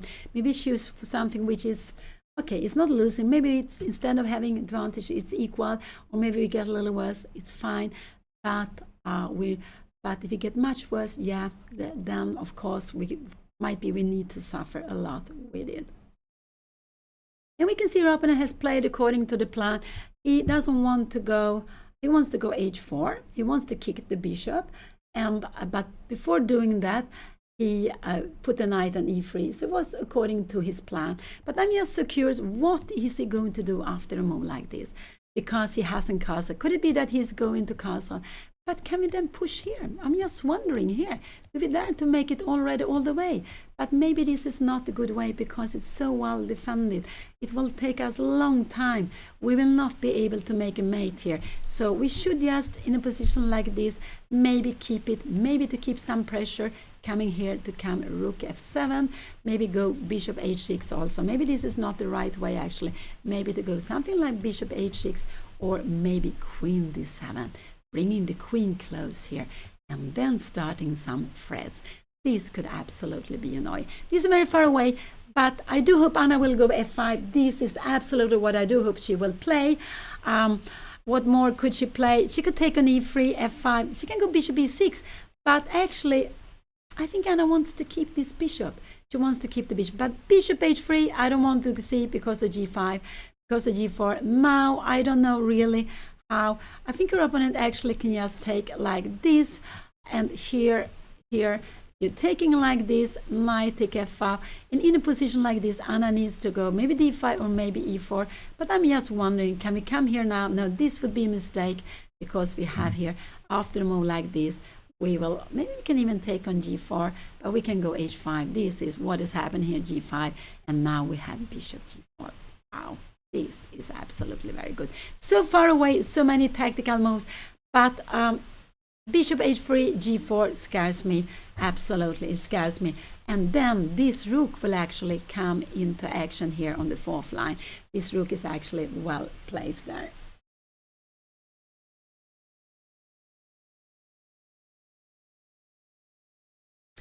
So Anna is having 2 out of 3 points, exactly the same number of points as her opponent has, and that's what the pairing system is doing. They are looking for an opponent with the same points. Also, Anna is on the higher part, so she's of these players with 2 out of 3. There's a group of players with 2 out of 3. I don't know how many players there are, but Anna is seeded number 15 of all players. She is on the first half of the players with 2 out of 3, and she's playing against player who is on the second half with 2 points out of 3, and also one who was looking to be playing with white, because Anna, she was going to be playing with black as she was white yesterday. So the system tried to do so you are playing a changing color every day. Sometimes it's not possible, but most of the time it is possible, and then the system is doing that, looking for the player for a play with the same points on their other half of the group with the same points, and also looking for another color. So it's lots of things, and it's made by computers, so it goes very quickly when they have put in all the results. Bishop take knight is absolutely okay. It's absolutely okay. I think it should take like this, and now to go f5. And what can you do now? Can you now go here? This could actually be a bit scary. Could this be? Could we go even queen d7 here now? Maybe this is not such a good move, because after here, when we want to threaten something, you have this move.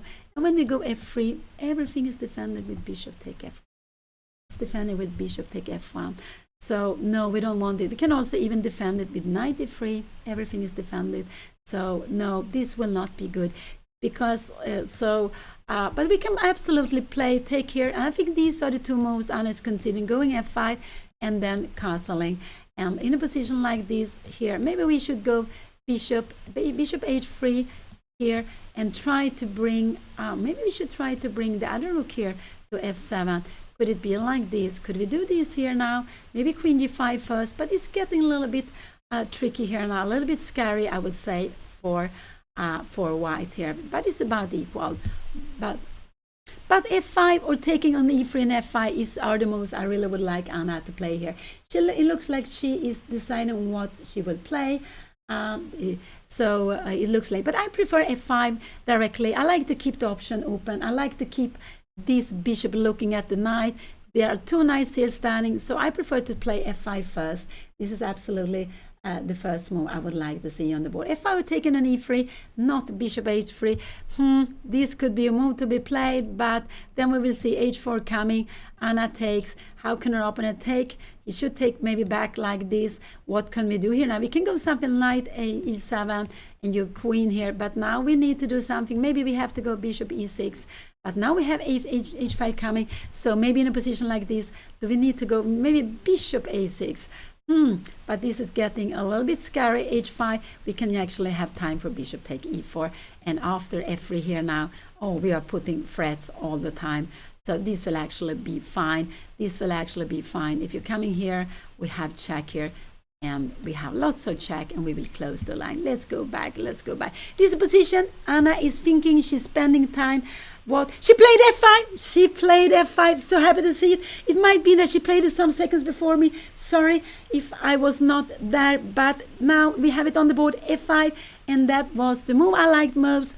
I like when you have option open. What will her opponent play? I think her opponent could play castle is 1, knight g2 is 1, and h4. But will you go castling now? I don't think so. I don't think he will go castle. I think he will go 1. Could it be knight g2 could also be a move? Could knight g2 be a move? But maybe we start moving here. h4. And now, shall we come here? Which way? Maybe not, you have g4. So in this position, we should come here. But again, we have g4. What will happen? We have this. And now we have this very, very beautiful move. We are threatening here. You can come here, but we have bishop take f2, king here. And now in the end, we can even go h5. You cannot take it because queen will go off. So we can even play with the pawn in front of our king, h5. You need to defend here somehow, but this will absolutely be fine. It's very, very far away. Yes, very, very far away. But we are going to grab this pawn. We're going to grab it, and black will absolutely be fine.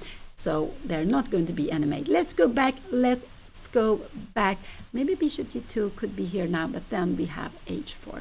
So that then we are still fine. Let's go back. Here we had position. Anna played f5. She spent some time with that f5. She spent some maybe 15 minutes, but this was the natural following up.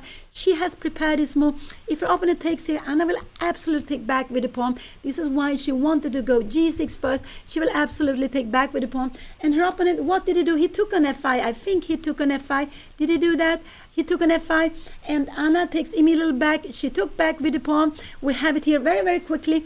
And what will he do here now? He will go, maybe he will go castling. But I was just wondering, will he go castling? He can go h4, but h4 is not so good now. I think after h4, I think we can just take on e3, knight e3. We are pushing there, and it's very good. This h-pawn stays here. Without the h-pawn, it could be scary. With h-pawn, and if you're going somewhere like this, where is this knight going? We can have lots of idea. We can even play like this. And where are the pieces going? If you're coming here, we are keep on moving, but we also have this queen b6. Wow, here, and also taking here. Everything is fantastic. This king is very safe on a black square, on a dark square. So we have this position, and her opponent played quickly. He had decided, I will take on f5. Anna takes back with the pawn. He cannot go f4 now. He cannot go f4 because Anna would grab f4, and then it will come some nasty check on h4. He can only play f4 if he has castle. So the most logical move here is to go castle. And if you go castle, then you are planning f4, but Anna will be in time to go f4 first. This knight needs to move. You don't really want to go here, because where is this future for this knight? We might go here, and can you play a move like this? We might even go rook g7, and look here, we are getting some heavy threats against this. You have this pin. Are we scared of it? No, we will go out of the pin, and we don't have so many threats against this, but we might go some f3. We have pressure against b3. We have some scareness against here. We are out of the pin. We have the king very safe. This would also be very fine. So what is he going to do? And I really want Anna to play. If he goes castle, this is the most natural move to be played, but I don't think he will play this. If he wanted to play this, he should have done it. It would have been more natural to play it earlier. It could be that he changed his mind. This happened lots of time at the board. We have a plan and we realize that what we want to play, no, it doesn't work out the same way, the way we want it. F4 is a very normal way of stopping this pawn. This pawn wants to move further, to push the knight back, get a grip in white's position. But so one way of stopping is to go f4, but white cannot do it with the king on e1. If white go castling, next move is planning f4, but we can only play one move at time. We cannot play two moves at time. So if white goes castling, I would say that f4 is a move coming, and therefore Anna has time to go f4 first. But let's see, what more can you think of? One is castling. This could be one move. Another move is to go f4. No, f4 is not possible. f4 is bad because I will just show you here. We have this check.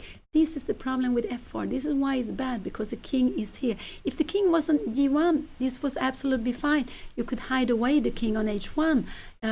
Yeah, you could hide it away if you had, but you will block with bishop d5. So yeah, that would be fine, but not with the king on e1. So f4 is not possible. Her opponent can also go h4. If you go h4, I guess the logical is to take here with time. Do you dare to take this? I don't know. Can we go e4? No, I don't like e4 so much because we give this dog square. What could we play here now? We could go bishop e6 here now. And what are you going to do? Yeah, you can go queen h5, but it's absolutely not planning so much. I wonder, we can even go queen e6. If you try to make some tactics here, we will just grab the knight and we are defending the bishop. That is not possible to play. So here we have it. What move? So castle is one move. Knight g2 is another move, m3. These are the three moves I could think of in this position. And of course, you can go queen h5, but queen h5 is not really such a good move. And now, in a position like this, we can go e4. If you're going f4 here now, we can just take here. You need to take back with this, but we go knight e5. Look at this knight. You're attacking the bishop. You have this square. Maybe you go something like this. Maybe we start kicking it back. I'm not sure if you should kick it back. And we are putting pressure here. You need to come, I don't know where. Maybe king g2, but it's a bit scary to play this position. Knight f4, and we would actually, wow, here, and we would just bring it down. I play very, very quickly, but just showing you some of the danger here. And that is very good for black to keep this knight. This knight is dreaming of e4, knight e5. This is the dream for black, to have e4, knight e5 coming. If the queen tried to pin it, we can go maybe even bishop f6, and we will just take away the pin. This king needs to be on h8. We cannot go the king to g8. Look at this bishop. This king needs to be on dark square when white has a light square bishop, and it's better on h8 than it is on g7. It's more safe here and than on g7. Even if it's one more step away from the center of the board for the end games, but we are still in the middle game. We are still far away from the end game. So this king is most safe here in the corner.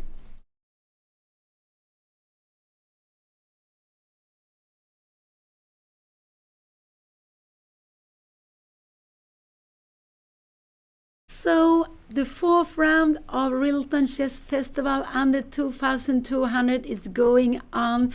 Anna plays against a Swedish player, Victor Brolin.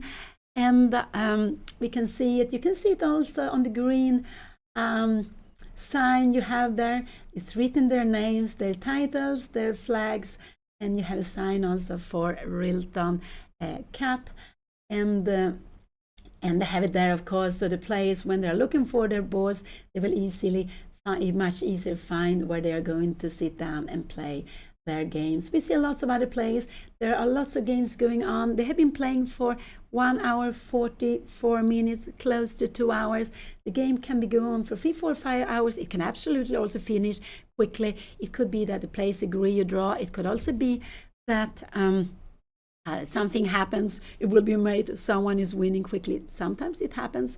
And I think they have a rule in the tournament that you are not allowed to make a draw before 30th move has been played. You can't agree to draw, but if it's the repetition, the same position coming up 3 times, yes, you can make a draw. If a stalemate, yes, you can make a draw. That is very, very quick, very difficult. That happened. But otherwise, yes, you have to keep on playing, even if you think the position at the board looks like a draw, but you need to make at least 30 moves. And it's a quite nice rule, because when you play chess and when you are looking as a spectator to the tournaments, you like the games to be played. It's not so nice when all of a sudden players agree to draw and then, yes, they walk away. And you want the game to be finished. And sometimes, even if the game looks like it's, oh, this will be draw, nothing can happen, it's nice to see a little more moves played out, really, so we can understand what will happen or what could happen on the board. And some players, sometimes maybe even nice to let the opponent make a mate, but lots of players prefer to resign. If not, so yes, some few moves before it's going to be made. Or, of course, if you lose so much material, you have no chance, you like to resign. So he played Queen H5. That was actually a little bit surprising move for me. I like E4 here now. Bishop D4 Bishop D7 is actually a good move to be played. Bishop D7. So what is his plan with Bishop H4? He doesn't have, this knight cannot jump in here. You cannot go knight F6.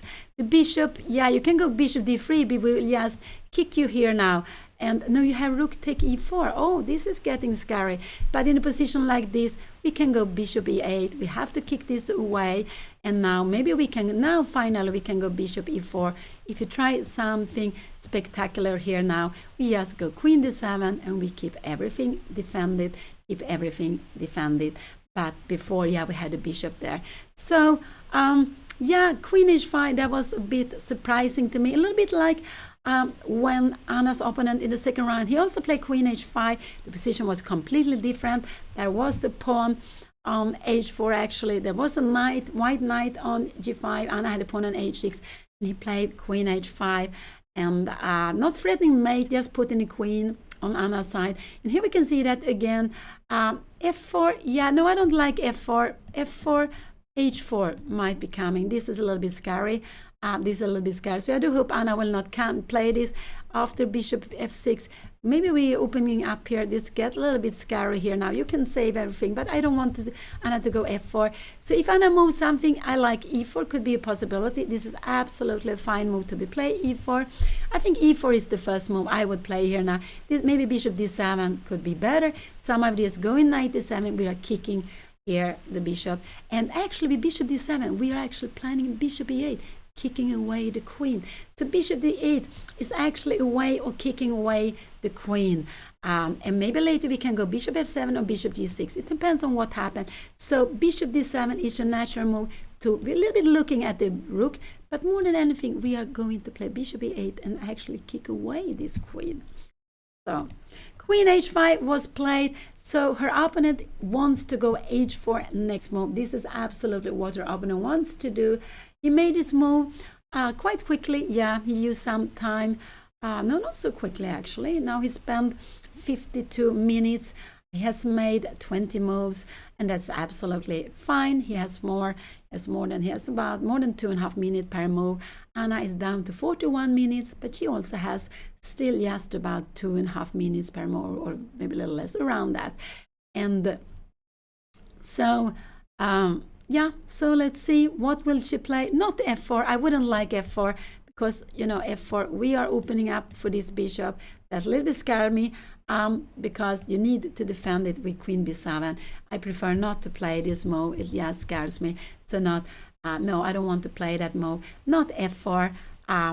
If Anna moves one of her pawns, I like Anna to go E4. This could be a very good move. You're looking here, but you're also looking Bishop E8 and after to kick the queen on H5. Maybe later you will go Bishop G6 and the bishop will come out and be very active.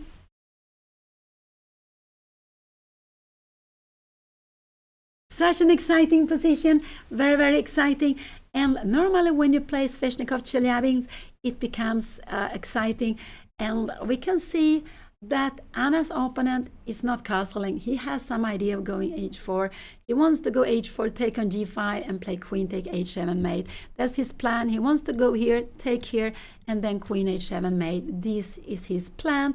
and there's something Anna will need to avoid. So if h4 is coming, Anna will need to move the bishop or to take on e3. So this is what he is planning to do. And it's a little bit, in that sense, a little bit similar like the game in the second round, only because of queen h5, not because of anything else. Pawn structure were different. White's king in that game was castle alongside. Here the king is still in the middle of the board. I didn't guess queen h5. I saw it was possible because I didn't really see what he wants to do. But his plan is probably to go, if we go here, are we going to go f4 now? Are we going to go f4?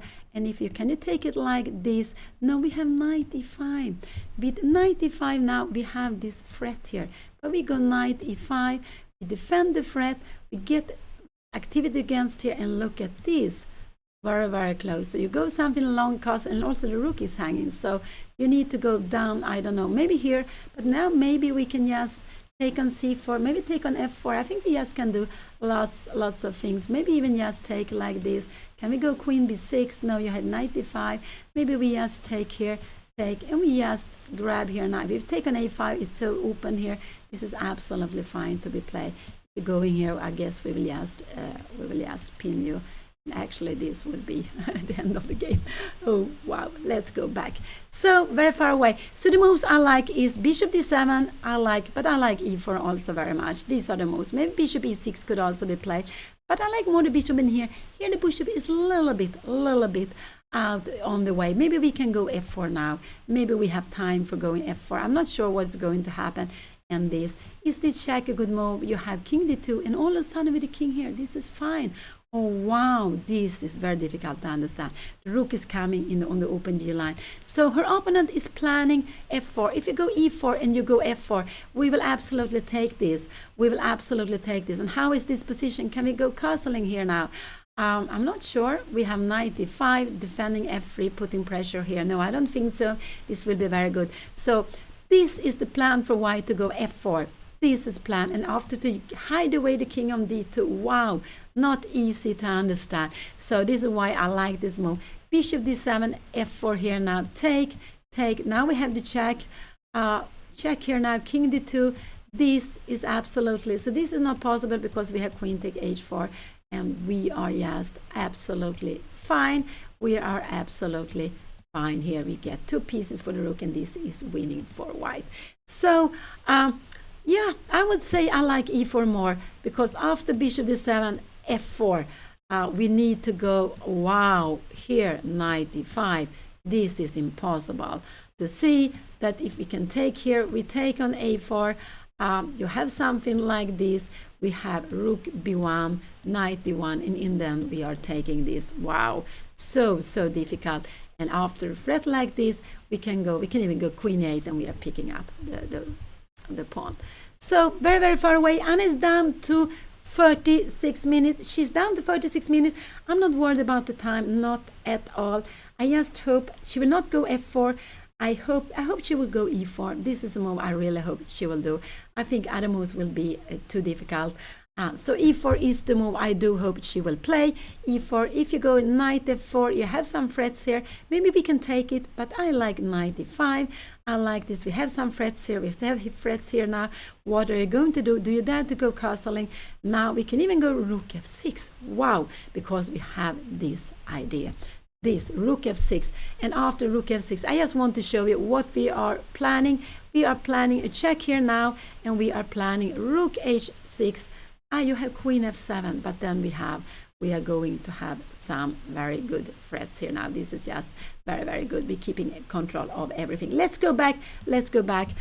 This position. So e4 is the move I do hope Anna will play more than anything. I do hope she will go e4. f4 is bishop e6, bishop d7 is also fine. These are the free moves, but I prefer Anna to go e4 here now.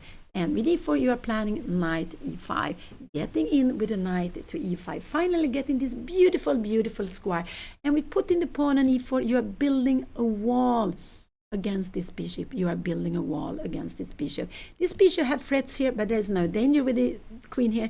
But if this bishop could come on this diagonal to have threats on h7, that would be much more dangerous. This is why I don't want to go f4. I think this is a little bit scary. We have threats here, but we can defend it with this move. But anyway, now we get the knight more active. This is getting me a little bit scary here. I'm not sure what is going to happen here now. Maybe we can play like this, but we need to go rook g7. Yeah, this is still fine. It's absolutely fine to be played. We have maneuvered the rook over there. It's absolutely fine too, but a little bit more scary. So not f4. As I said, e4 is the move I would love Anna to play. I just love her to go e4 here now.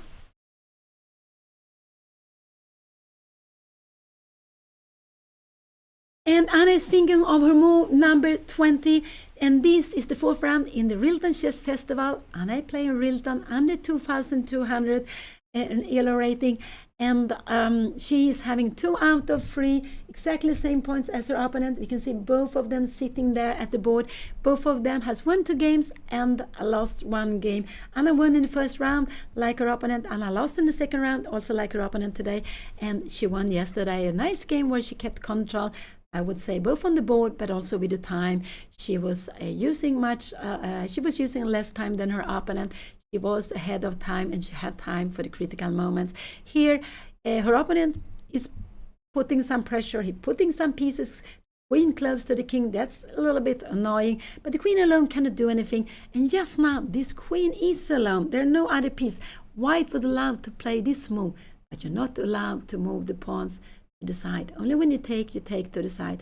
So Anna should never allow h4 take on g5, because then this passive rook would become an active rook.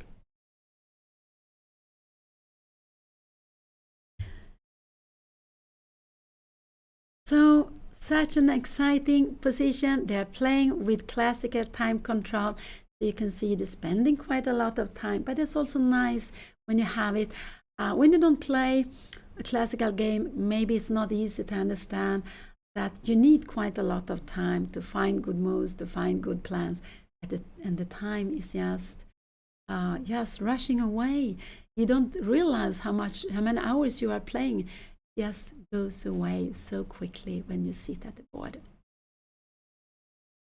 And you have ELO rating in classical chess, long, slow chess. You have rapid games. Games that are, it could be maybe like 1 hour, but then only 10 seconds per move. If it's 1 hour with half minute per move, then it's classical. And Anna's match with Odin was like that 10 days back. It was rated for classical chess. And you can also have blitz, and then it's shorter. I think it's shorter, like 10 minutes and shorter. Some 10 minutes depends on how much extra time you get, I believe. So short games are blitz for blitz rating. A little bit longer games are rapid, and then you have classical rating. So not all, everyone who has played some international tournaments or tournaments that have been rated have a rating, ELO rating, but they'll also play who hasn't got it yet. And there are more players, I believe, with classical rating than in blitz and rapid, because still there are not so many tournaments rated, but all the time more blitz and rapid tournaments are rated. But this is classical chess in RILTON, this beautiful RILTON Chess Festival held in the heart of Stockholm, capital of Sweden.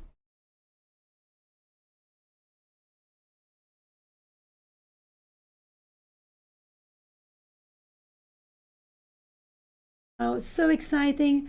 Anna is just making her decision. I just hope she takes something to drink also before she makes her move. So yeah, it will be very exciting. It's always exciting, especially when Anna is having a good position. I do like Anna's position. I would prefer to be black here now. Absolutely. I like these 2 moves. I like these 2 pawns. They are a very strong team together. Normally they are best when they are standing on each side, but I like to put a pawn here because I have this idea. And also with e4, we can see that white is planning f4, but this is not so easy to understand, that white is planning f4, but white is absolutely planning f4. I just want to say that if you make a move like this, you go f4, we go queen f6 now. And if you take here, this is no real danger because we have e take f5. And if you take back like this, we have bishop takes c3, moving away the queen, and we will just rook take f5. So it's not that you will lose the pawn, but let's see, we do something. f4 is coming. We go bishop f6 here now. Maybe we can take it. Can we take with the queen? I'm just wondering. No, we bring it in here now. Queen e7, and we have castling. And white is actually fine because white got the pawn to f4. It's very important for white to have the pawn on f4. It will be better together with this. Now you're not scared of e4 because there's no longer knight e5. What did Anna play? No, she didn't push the pawn. What did she play? What did she do? She played bishop d7. Wow, she played bishop d7. Oh, it's a very good move, but it scares me a little bit. Will her opponent go f4? Will her opponent go f4? It's a good move, but I'm scared of f4 here now. After f4, will he dare to go f4? Because I think after this here, I think we will see a check, and then he will actually be fine. We don't have so many good squares to move away this. You go just away, he will absolutely be fine. So f4 scares me, and in a position like this, f4 take, Anna will need to go knight e5. Will she dare to do this? Wow, it's so tactical. One idea is after this we have knight f3, but I'm not so sure. And if you're coming here now, we have bishop take a4. If you take it back, we will just give this check. Remember, if you move away somewhere, we will just grab the rook, and we are absolutely fine. This is no problem. You have a threat here. We can just defend everything. We could even take on f6. But why to do that? We just defend everything, and after a move like this, we'll make a little between check here now, coming here, and this would just, we can even play this move here, and knight g4. Let's go, because this is pinned. This is very, very far away, but I'm a little bit scared of f4 now. f4 is a very good move, and I'm not sure Anna will find the best if he goes f4. So I would have preferred e4, but bishop d4, d7 is a very good move. Maybe it's the best move on the board. It could be the best move, but I would have preferred Anna to go e4. I think it's a little bit easier to play, because if go f4, take, you take here now. Can we go bishop f6 now? Can we do that? And then we get the rook a little bit active here now. And now we see that the king is better, is worse on e1. Can we try something like this? Absolutely. You're in time to take here. We need to take back because of what made threat. You can come here, but you're bringing in the pieces.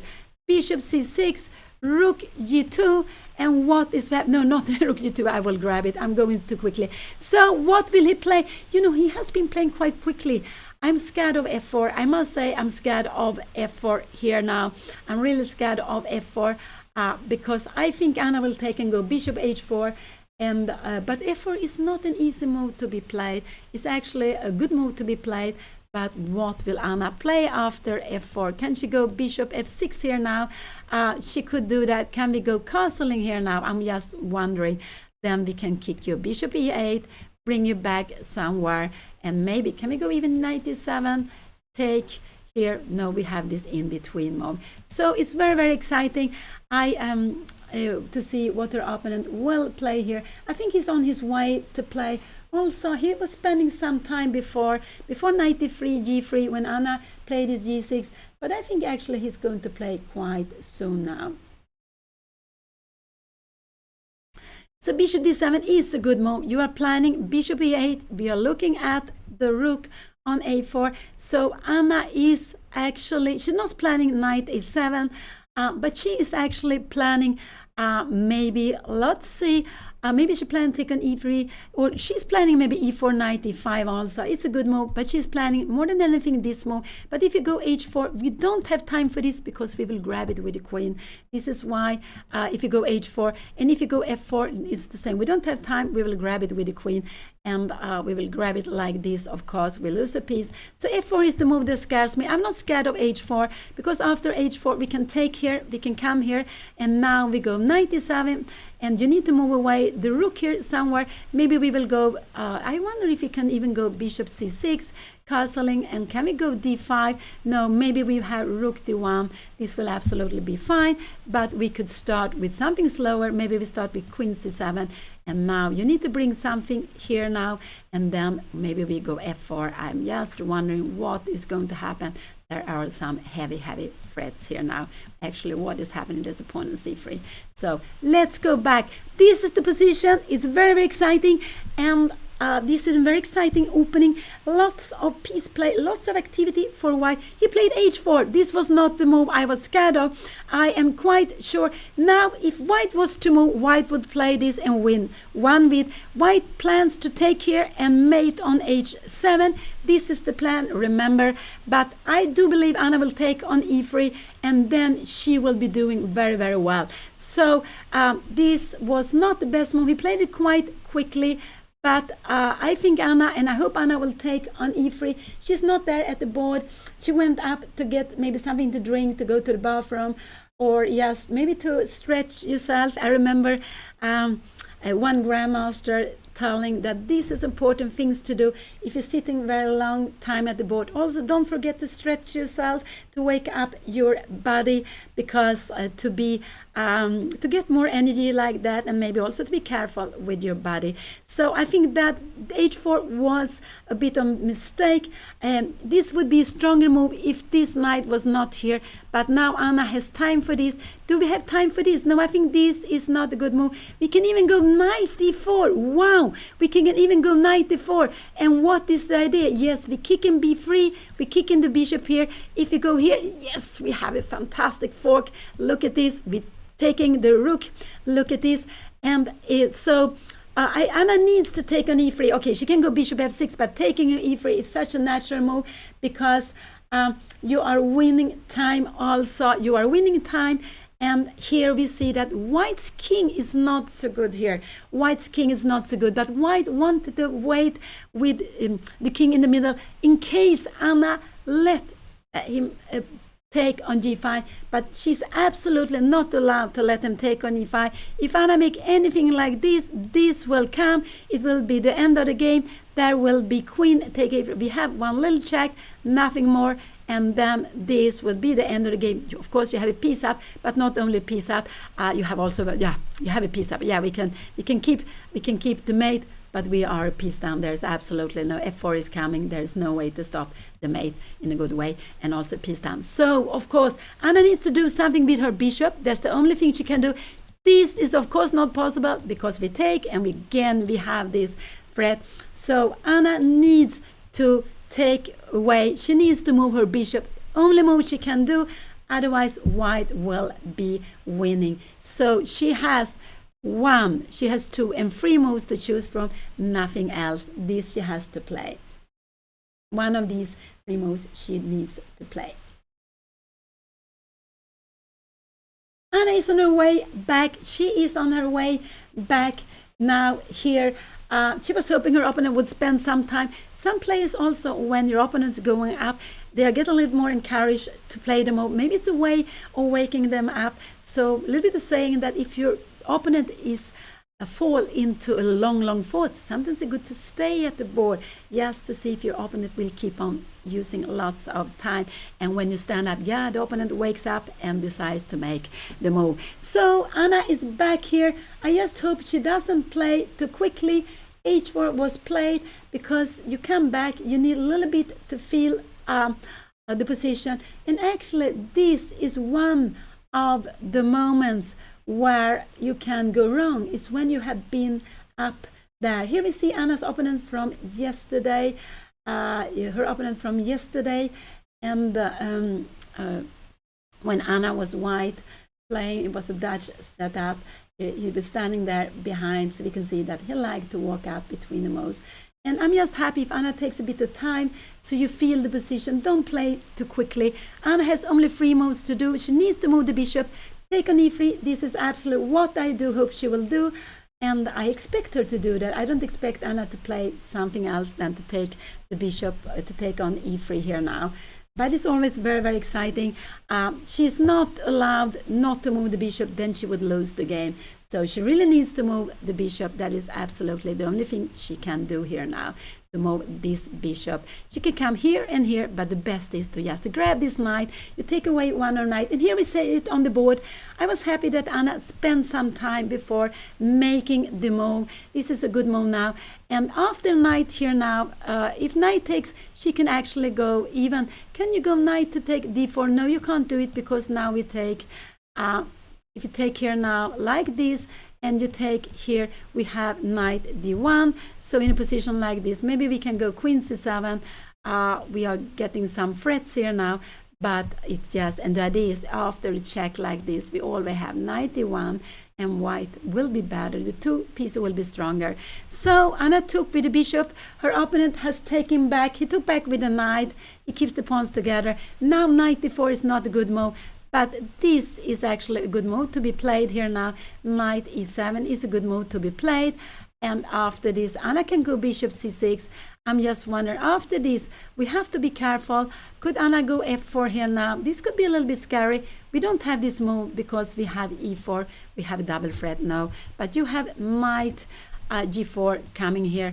And I'm just wondering, how can we go something like bishop f3, just pinning it? But then we have bishop d3, we have e4, and we have bishop e2. We need to get out of the pin here. But this is actually getting a very, very nice position for Anna. Look at this. After this, we can even go, can we go f3? Maybe even this. Maybe that is too quickly. We just keep these 2 pawns. So he took with the knight very quickly. Anna's down to 25 minutes now. I'm getting a little bit worried. I don't want Anna to go knight d4, but she's absolutely looking at this. Knight f4 is not such a good move. I like f4. Can we go here now? No, this we have even d5 now coming. So here now, what are you doing? Because after this we have this. Yeah, we just grab the piece, and if you go here now threatening some mate, we have e4, and it will be just fantastic. Yeah, you can grab here, take here. You can have a threat against this one, but we will just defend it with lots of pieces. We can even defend it with queen e7 if you want to. Everything is fine. So let's go back. So the moves I like f4. Actually, f4 is maybe the moves I like most here. My f4, I think this is fine. Absolutely, I like f4 in this position. The best is to go knight e7. Can we go knight e7 here now? You have time to play this. Queen take e7, and you can take the pawn. So yeah, no, maybe not this actually. So maybe knight e7 starting with this move here, and now f4 could be not a good move, because now we have bishop d3. Wow, you see what the difference. Oh, so it's a little bit scary. So knight e7 here. Now Anna is not allowed. She can go bishop e8 something, but she should not go. f4 would be a blunder. It would be losing after this move. Oh, so scary actually. So scary. After this here, queen e7. You can probably can just move away, and we are having a piece extra. Yeah, just a piece extra. So it is a little bit scary. So f4, maybe knight e7 is, yeah, I'm a little bit scary, because f4 now is not the problem. We have queen e7, and we defend everything. Knight d5. We will go queen g7. We are defending everything. This is fantastic. But so f4. No, I don't think Anna will go f4. Can we do something like e4 here now? Could it be a good move, castling, and knight d5 coming? Rook a2. This is absolutely fine also to be played. We can even start pushing with f4. And now we don't have knight g4, because we would just grab it like this. Let's go back. This is the position. Let's go back. Look at the position. So the moves Anna could be thinking of is 1. This is 2. This is 3. These are the moves I could be thinking of, but not knight d4. That would be a bad move. That would be a bad move. That could be, it's possible to play, but she will have to play with 2 rooks against the pieces. That could be wrong. So I do hope she doesn't do anything like that. If he had taken with the pawn, yes, she could have done it, but not with the knight, because when the AB line is open, she will have knight d1 to defend. So not knight d4. You cannot give up the knight here. Her opponent can just take it.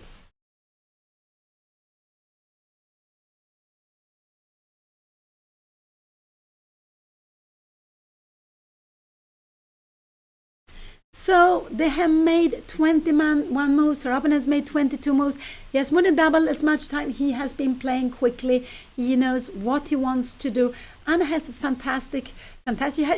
She is better. She's absolutely better. But chess, if you go wrong, it can be something different could be happening. So knight e7. I would expect Anna to go knight e7. Then rook a2 is probably the best. You can bring the rook here now.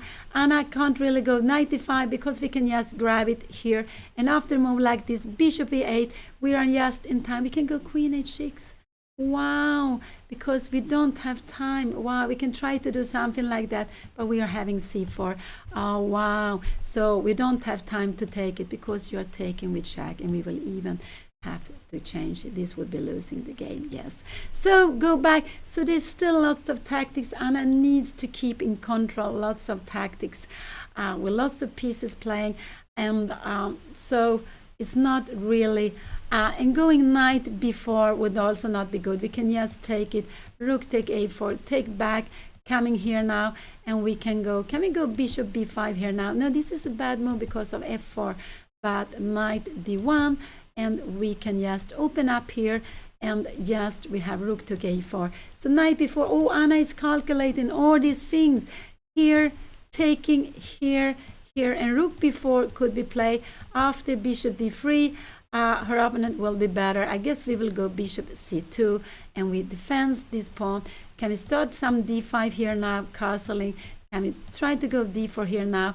No, we have some huge tactics. Oh, it's so scary, so scary. Can we go d3 here now? No, we have bishop d1, and yeah, this is getting good for white, but it just sees so many tactics. So if Anna moves the knight, I want the knight to come to e7, not b4, not d4. Don't give away the knight. But what happened is there's so many things to calculate. What would I play here? I'm not sure what I would play. f4, I'm a little bit, f4, knight d5, now knight d4, and now to go e4. This is a very good move because after here we go knight e5. We are attacking this, we are defending against this threat, we can always take it. And she played, what did she play? What did she play? She played knight e7. This was a good move to be played, but very important now that when he moves to rook, that she doesn't go f4, This would be very scary. She played knight e2. I would actually maybe have preferred Anna to go e4 and knight e5. This is maybe what I would have preferred Anna to go because I like the knight and e5. But this was he will absolutely now move the rook. And I'm a little scared that she wants to go for d5 because d5 will not be working. So don't go for d5 afterwards. I think actually the best move for him is rook a2. And why is rook a2 better? Because he will later on be able to double the rook when he has castle. So this is absolutely the best move for him to play. If he goes here, he will also be able to double, but he will not be able to double on the d5. So if he goes here, with the other rook, he can bring the other rook to a1. You double then on a5, but he can also bring this rook to d5, this rook to d1, and you will double on the d5. So that's why rook a2 is the strongest move to be played here now for Anna's opponent. And Anna's opponent need to defend the rook. You cannot take the pawn, Anna will take back. So you cannot take the pawn. Very important. Anna doesn't go f4 next move. This would really scare me. This would really scare me if she does that.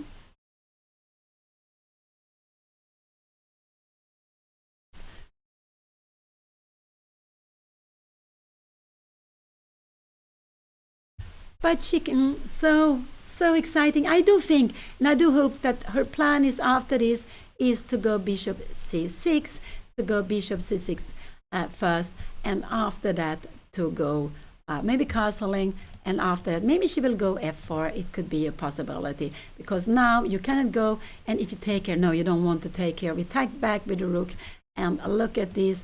This will be very scary. We can go knight g6. Knight, this looks very good. We have rook take h4 coming. This will absolutely not be something you want to play. This will be just very good. Let's go back.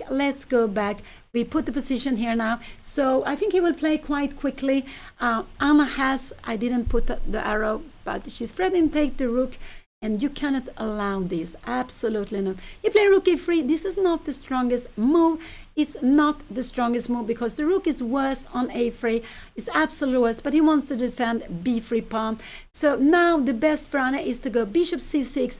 And remember, this would be losing because of bishop d3. She would actually be losing here. You have no way to defend h2. So don't push the f pawn.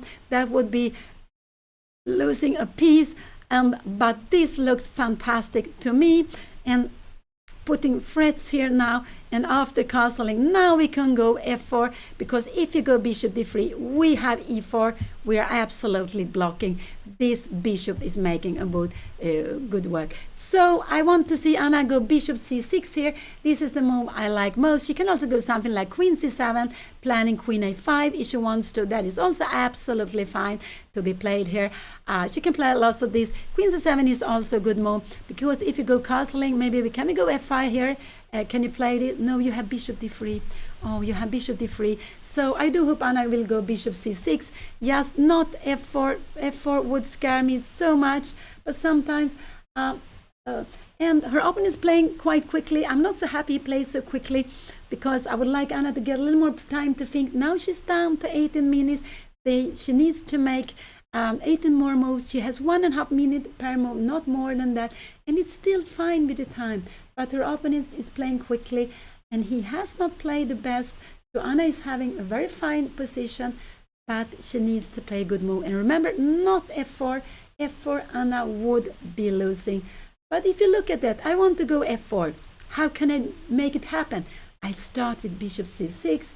I bring this bishop out to the diagonal. I take control e4. I'm hitting the rook. And after that, I will be able to go f4. So it's a quite logical way of playing.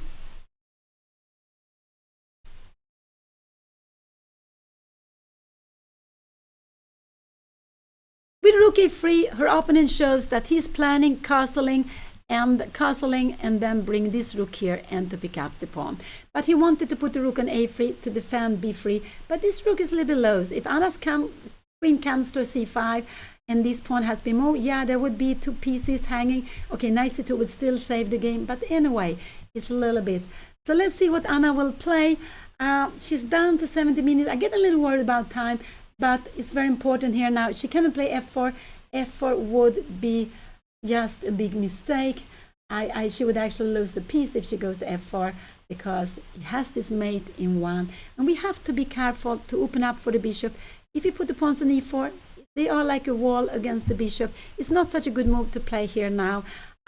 It's not such a good move to play here now. Then the knight should have stayed on c6. But it's at least like this, we have a wall against the pawns. But the move I like is bishop c6. It's such a natural move. And after that, no, you can't go anything like f3. I think we would go queen f6 here now. Yes, putting up. And we could even go queen c5 if we want to here, bringing this up. And we can start going some d5 move here. You're coming down. And we can just go d4, pick up the pawn. Everything is just fantastic. So bishop c6 is what I want to see on the board. Anna takes time. She's down to 16 minutes. She's down, but don't go f4. That would be I'm so scared about f4. Yeah, that's typical. And when we're playing, it's actually very good to, when we have decided what to play, to make this blunder check. I remember Tony Miles. He was England's best player. He was such a fantastic, strong player. Passed away more than 20 years ago, unfortunately. And he always, even when you were exchanging pieces, I could see how he was looking up. He didn't take back immediately. He was waiting some seconds, looking at the position with new, fresh eyes. And then when you change a piece, there was maybe only one normal move to do and to take it back. After some seconds, he took back. But he had this blunder check after each move. He was also a player playing very quickly, but even when he was playing quickly, he made this blunder check. And that impressed me very, very much, actually. And I think that is something very good to do, but it's easy to forget. I forget it all the time when I play my games. Let's see what Anna will play. She is deep into thoughts. We have her opponent sitting here now at the board. Will she go? I'm so scared she will grab the f-pawn. She played bishop c6. Wow, she played the best move. So good. Such a natural move because she activated the bishop. Now you see it's strong here.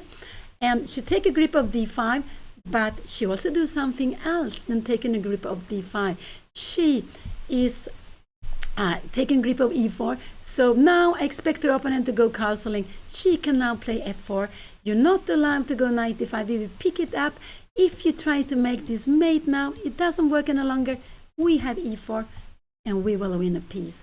We will absolutely win a piece. There's no way you can get in with the check to bother us. If you try to get in with the check, we will grab you. And there is no way this queen can come to d4. It's just a move which is not allowed. So bishop c6 was played. This was a very good move. You activate the bishop. I expect your opponent to go castle. I think he will go castle. I think he will play it quite quickly because Anna is having this huge threat, and with going castling, he's putting his king into safety, and he can afterwards bring this rook to a1. And after that, I'm expect Anna to go f4. She can also go d5, but d5 is not so good because she will be pinned. She will be pinned, so I hope she will not go d5 after that. So here we have the position on the board. I don't think your opponent will think so much time because he has been playing quite quickly, actually. It was just some moments. It took time. He spent some time, because we can see now he has actually 3 times as much time as Anna. He is close to 45 minutes, and he has made 23 moves. They have both made 23 moves. They have like 70 moves to get to the control, where they get half an hour extra. But Anna only have 15 and a half minutes. So for this, so she has less than 1.5 minutes, a little more than 1 minute per move, one and something. Too difficult to calculate. But she has a little more than 1 minute per move. And it's still fine with time, but she needs to keep control. She really needs to keep control. And she played nicely here, knight e7, and bringing the bishop to the long diagonal.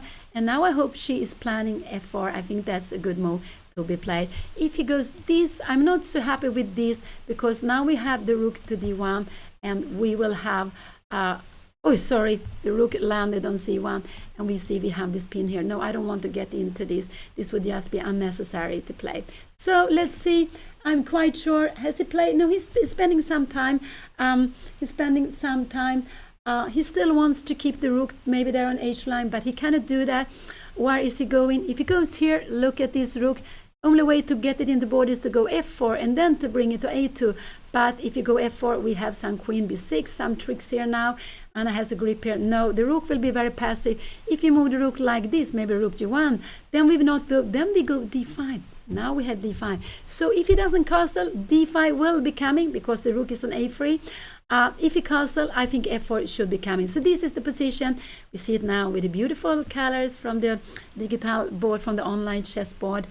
And we have similar colors like they have on this beautiful wooden board. And I think that's quite also important when I play, what kind of pieces I play on. I like to play with wooden boards. I like it when they are not black and white, when they are more dark brown and light brown, like we can see on the board.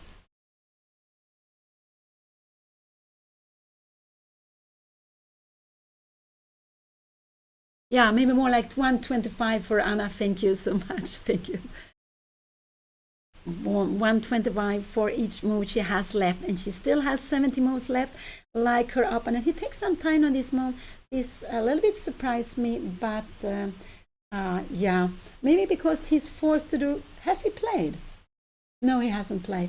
Maybe it's because he's forced to do something he doesn't want to do. He wants still to keep the rook on the h5.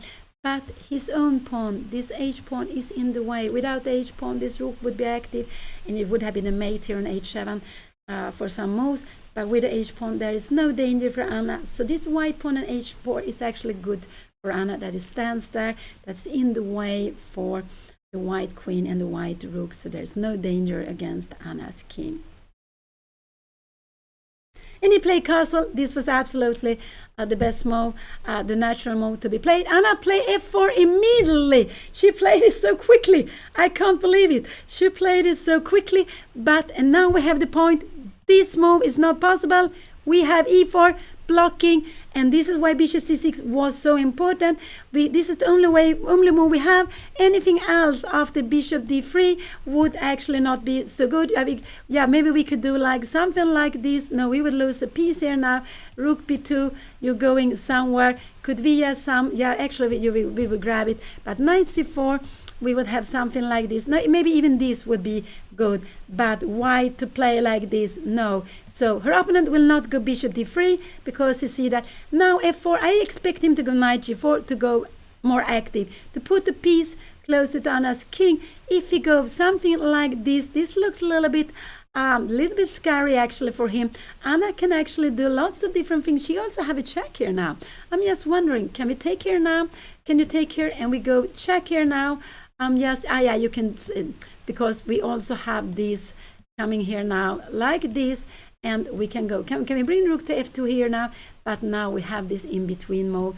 Bishop e4 is coming. We have some threats here now. We have to be a little bit careful here now with everything, and there are some something's happening here now. So it's getting a little bit what is happening. Yeah, we have queen take g3, and I will just say that with the knights they're always tricky. We have a fork. Let's go back, but it would be very close to equal. So what did he play? Has he played? Anna played f4. He played knight g4. That was a natural move. What will Anna go now? Anna can go rook f5. Rook f5 she can play. Queen h6. She can go a knight g8. Can she go d5? No, we have knight f6, so this is not a good move to be played here now. So I'm just wondering, she shouldn't go d5. This is hanging. I like bishop f3. I like to put this in like this. This is absolutely what I would like to do. If you go bishop e2, oh no, we just take it. The rook is not here, so bishop f3 is the move I would like to see. I want to pin this knight. Now we have a threat, not a rook 8, but we have a threat of rook f5 picking up the knight. And you can't do anything like this. We will just grab it. There is no fork. We will just take it. So will we see bishop f3 on the board? This is just such a good move to be played. Bishop f3. Well, Anna played it. We are planning. What can you do? You can come here now. We don't have time for this. Do we have some rook f5 move here now? No, we have knight a6, and this would actually be fine. So this is a little bit scary here. Here, if he comes here now, the best is maybe not, yeah. I'm not sure I want Anna to play this actually. I'm not sure I want Anna to go bishop f3 because there could be some scary things. Knight h6 is not sure she will see knight h6. So bishop f3 is a good move. Maybe I prefer something else, but it's a little bit scary here actually. I would say it's a little bit scary with the pieces here. Can Anna go with the bishop here to d7? Could she play this way, more passive? No, we have knight take e5. This is the threat. Her opponent is actually threatening knight take e5. We have to be careful. Absolutely have to be careful here. Anna could go bishop e8 here now. And then maybe can we come here now? Then we have rook f5 coming here now. And now we have d5. So this would be, why do we have d5? What happened? Why can't we just go away with it? We have rook b6. We are picking up the queen. So what would I like to see? Maybe this is a good move, but after this we'll absolutely see this move. Can we go? We need to go bishop g6 here now, and we are defending everything. This is absolutely fine to be played. Can there be a rook to d1 here now? No, this could be scary. We have a move like this, but we are first. Maybe we will do actually queen b6 with terrible threats here against f2. And I don't have so much time. But what move do I like? I like bishop e8. This is actually what I would like to see on the board. Queen h6 and bishop g6. This is what I would like to see on the board here.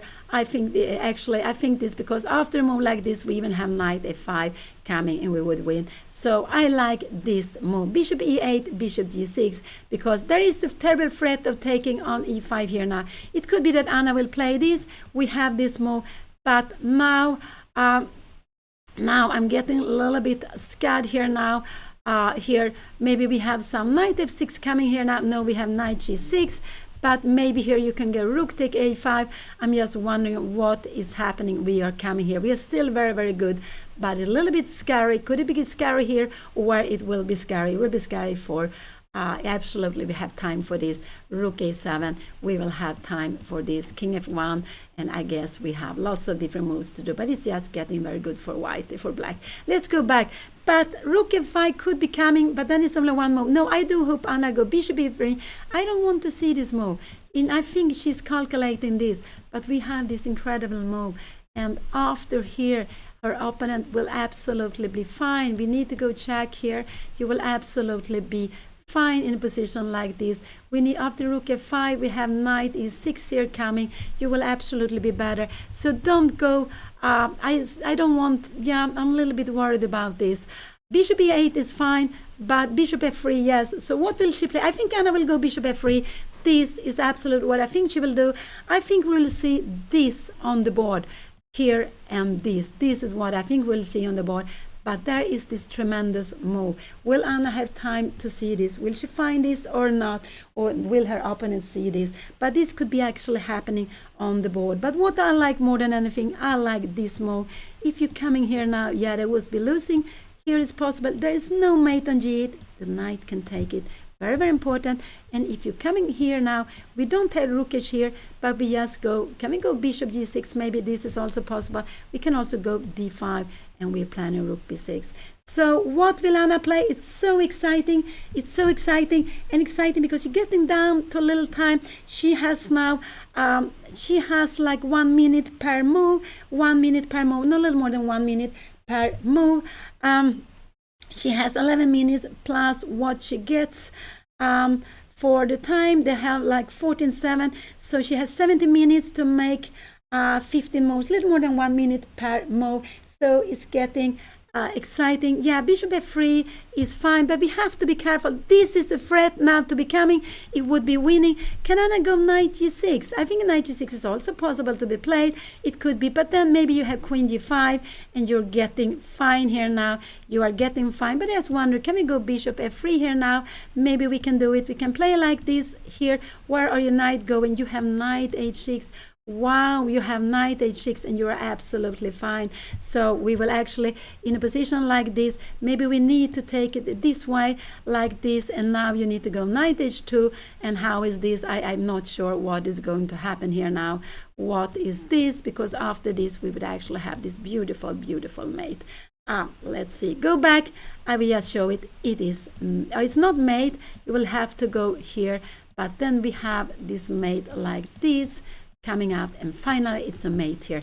So lots of tactics. So, but I like bishop, I like knight g6 also. I think knight g6 is a good move. Actually, it's knight g6 is absolutely one fine move to be played, but it's not the best because of queen g5. I don't think Anna will play there.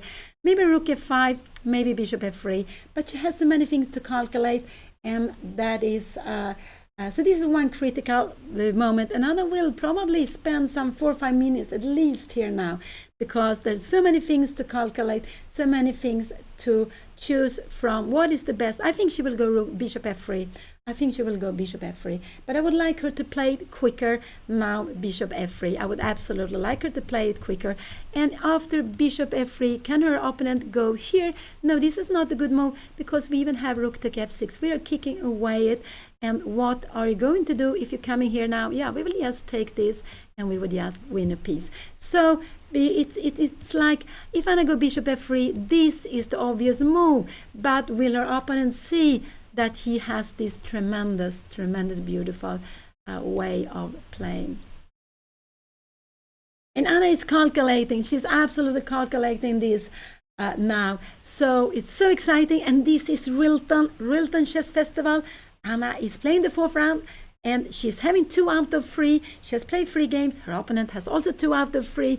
And this is the 4th out of 9 games. They are playing 9 games during 10 days. They're playing today, tomorrow, and then they will have a free day, and then they're playing the last 4 games next day, next year, 2025. It's such an exciting position. Wow, so exciting.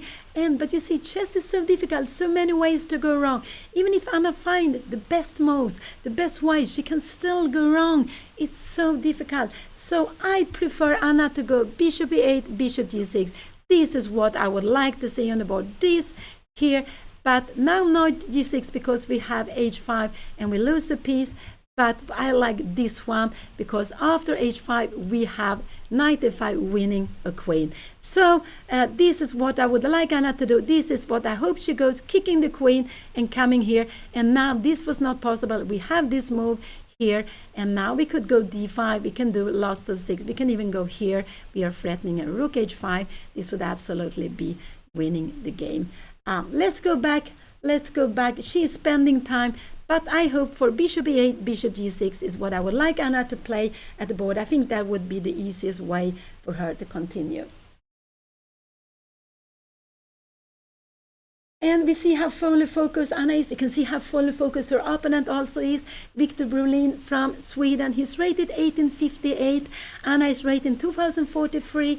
And this is classical tournament with classical time control and rated for classical chess. The games will come out, the rating list, the result they're doing this tournament will be rated for 1st of February. But it's so exciting. This is the 4th round out of 9, really the 4th round now out of 9. Anna has a good position, but she needs to keep on playing well.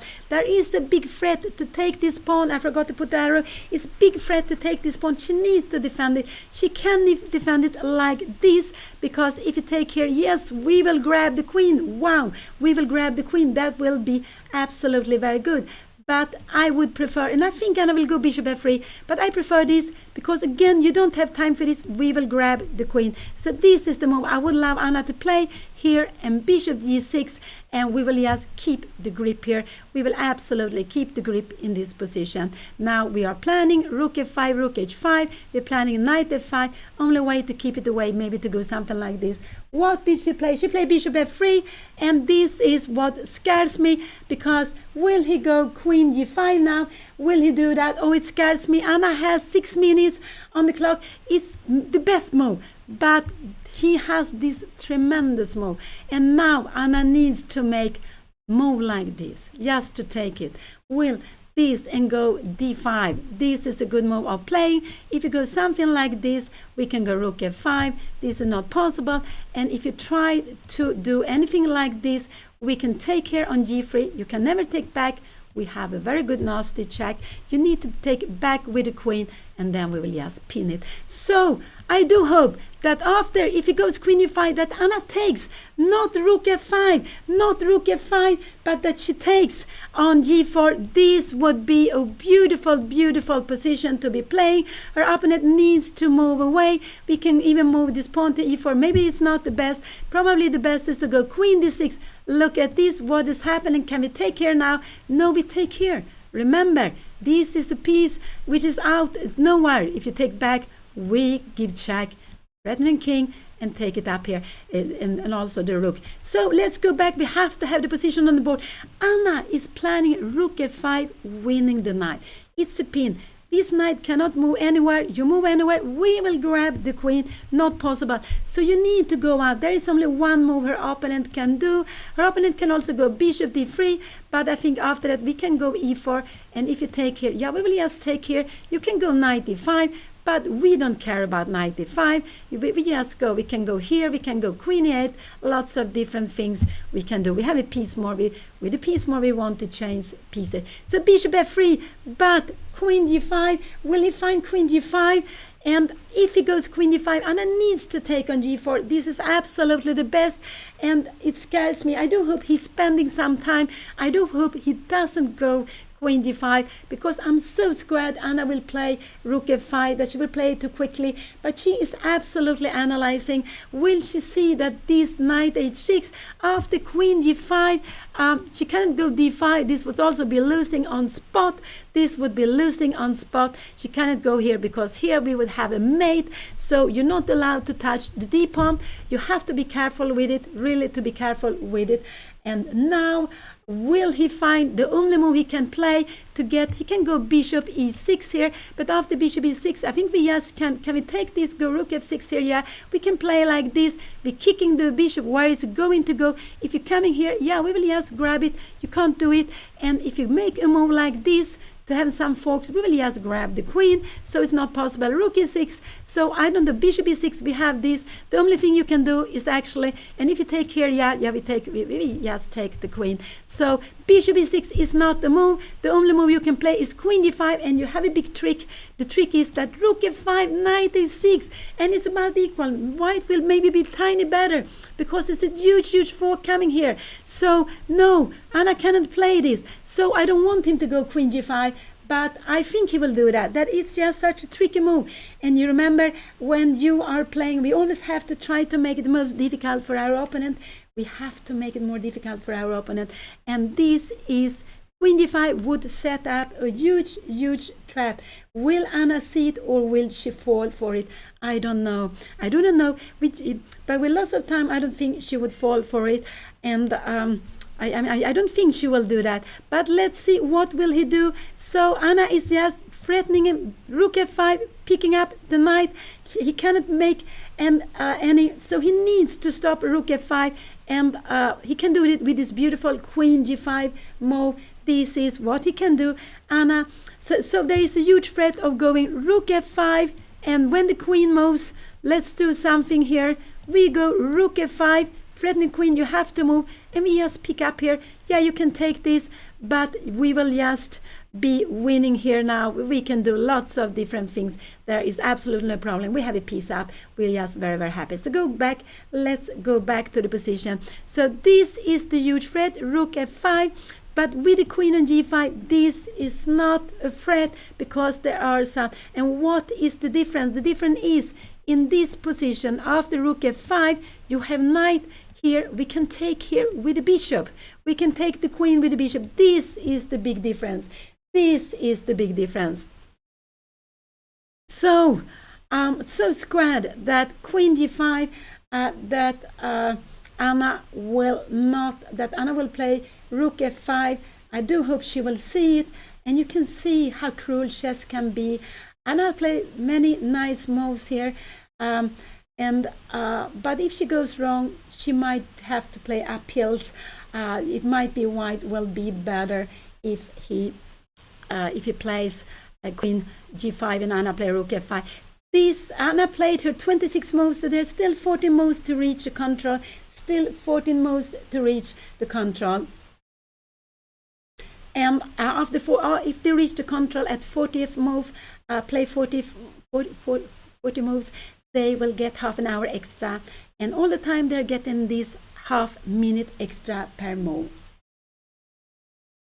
If he play, has he played? No. If he plays, it will be his 26 moves. The next move is 26, and bishop f3 was the last move. You can see it highlighted there with yellow. The bishop from c6 went to f3. This is a very good move. But what she should do then is, actually, Anna should just take the knight. Will she find that? I'm not so sure. Will she find that? I am not so sure at all.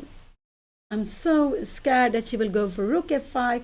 But you remember, with knights, there are forks here and there. The knights so scary. We could see that in some of Anna games with lots of knights. And some players, when they're playing blitz, or when they're at least playing bullet with only 1 minute for the whole game, they prefer to exchange the knights, because they are so tricky. They are really so tricky. They can jump over the pieces. The only one that can jump over the pieces. And the knight together with the queen are very scary, close to the queen. And here we see the knight and the queen close to the queen. So in this position, the best is to take away the knight. The best is absolutely to take away the knight. Anna has a very good position, but is still very tricky. She still can go wrong, and she only has 6 minutes to make 14 moves. 6 minutes to make, so she has 13 minutes to make 40 moves, a little less than 1 minute per move. That's a little bit scary, a little less than 1 minute per move. I'm so scared for queen g5 that she will go wrong. Will her opponent find this? What will he do? And that is the only move he can do to trick Anna. I think everything else will be easy. If he goes a move like this, yes, Anna has e4, and this would be the end of the game. It would absolutely be the end of the game if he plays like this. If he goes bishop e6 to defending, stopping rook f5, Anna will go rook f6. She is hitting the bishop. And you see this bishop doesn't have anywhere to go. We will just pick it up wherever you go. And okay, you can go queen. No, the bishop is here. And if you go queen d5, yeah, we will just pick it up and we have a piece extra. So this is absolutely fine. So I'm so scared of queen d5 because queen d5, this is very tempting. After this, we would win here. But in this position, you have this enormous, tremendous move. And it would be just be better for white, a little bit better for white, because this rook is coming out on a bad place. So I do hope Anna will take on g4 if he moves, if he play queen g5. So scary. This a5 is protected, but only by the queen. But now everything is taking place here on the king side. There are some big things taking place. There is a threat of winning a piece. That means that white doesn't have time for this. We will just go rook f5, you move away the queen, and we will take this. No, you don't have time for anything like this. You need to play, you need to save your knight. A piece is very much, and the only way to try to trick Anna is with queen d5, I would say, because it's not so obvious that rook f5. And if he goes queen d5, I do hope she is taking her time a little bit. Will she see that rook f5, knight h6 is so tricky? I think so. I do think so.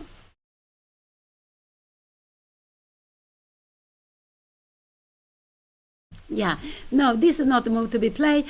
We can actually just grab it back. No, we shouldn't grab it back. We should, because if we grab it back, we have bishop d3, and now, okay, after e4, wow, we would take it. But in a position like this, we would go knight g6, taking here, and we would defend with maybe queen a7 is the best way of defending. We defend, we have won some exchange. So rook take a5, we can take back. We can also, after rook take a5, we can make this in between move, and we take here, and we are whole rook up, and that would be just winning. So let's go back. As he played, he is spending some time. Oh, he's spending some time. I'm so scared of queen d5. He's half an hour less. He has like 5 times as much time as Anna. He has lots of time. But queen d5 is the best thing he can do, because he can trick Anna. And it's just a beautiful trick. Absolutely a beautiful trick to be played. It's something actually you could... when you see tactical moments in games, if you have a database of any kind, you can save this position and you can use them as to train with the tactical sequences, tactical position problems from games you see. You can also, of course, you can go to database online and you will get it served to you directly. But you can also use games that is played in the games that you are seeing. So what will he play here now? What will he play? Will he go queen d5, bishop e6? These are the only moves I can see that he can try. Nothing else. One of these two. But they are quite obvious that bishop e6, rook f6 would be winning, and I'm sure Anna will see that. Queen d5 is the more tricky move. This is absolutely the most tricky move in the position, because you can go and threaten the queen, and then this knight can make this just beautiful jump and threaten a fork. And this queen is just now standing on the wrong square. If it was somewhere here, Anna would just be winning, but it's standing on d8, so we always have to look careful for a knight jumping here somewhere.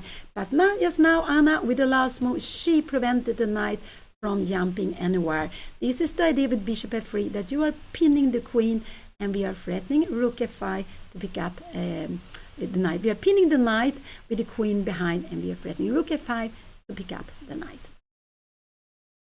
Oh, so exciting, so exciting.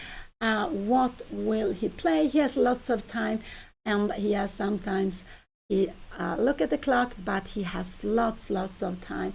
And we can see Anna is also very a little bit taking her time. And I do hope she is just taking her time deciding what she will do if it goes off the queen d5. I do hope she has realized rook f5 is not working. I'm very scared that she will play too quickly next move. This is what, if he goes queen d5, this is what I'm very scared of. And here it really needs to be a blunder check after he goes. If he goes queen g5, I remember the rules of tournaments.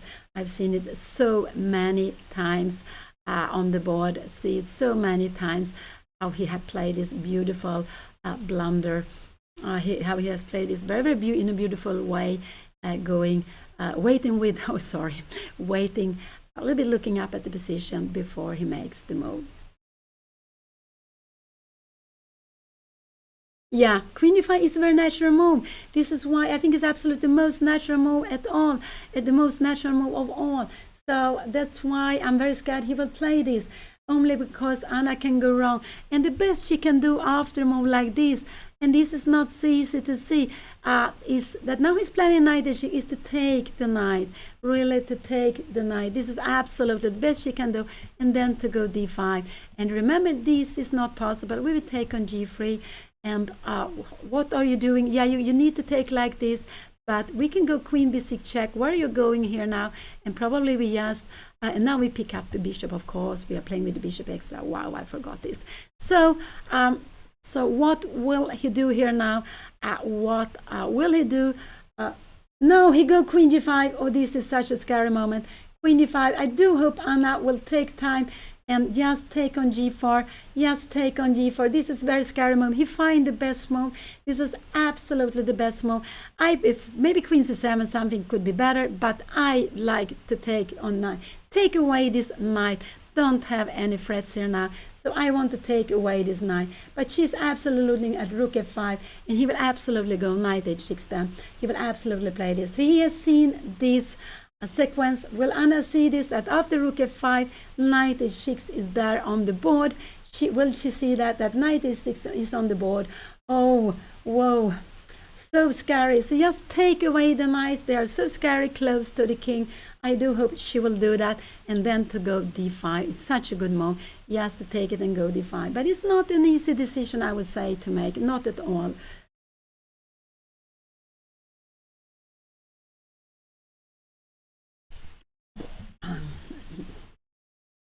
Wow. So Anna is down to 5 minutes. She's down to 5 minutes. I do hope she plays simple chess, and that is to take on G4, not something tactical. It could be just a strike back, could be a completely strike back. And she, of course, see that Rook F5, Queen H6, she take the piece. But will she see Rook F5? And this is the problem. This is the tempting move, but we have seen this. This would just be a little better for white. We don't want to see the board. This rook would happen to come just outside. All the pieces would all of a sudden be very good for white. So I do hope she will not play this move. I do hope, yes, she take on G4 and then go D5. This is what I want to do. Take on G4 and go D5. But she's down to 4 minutes.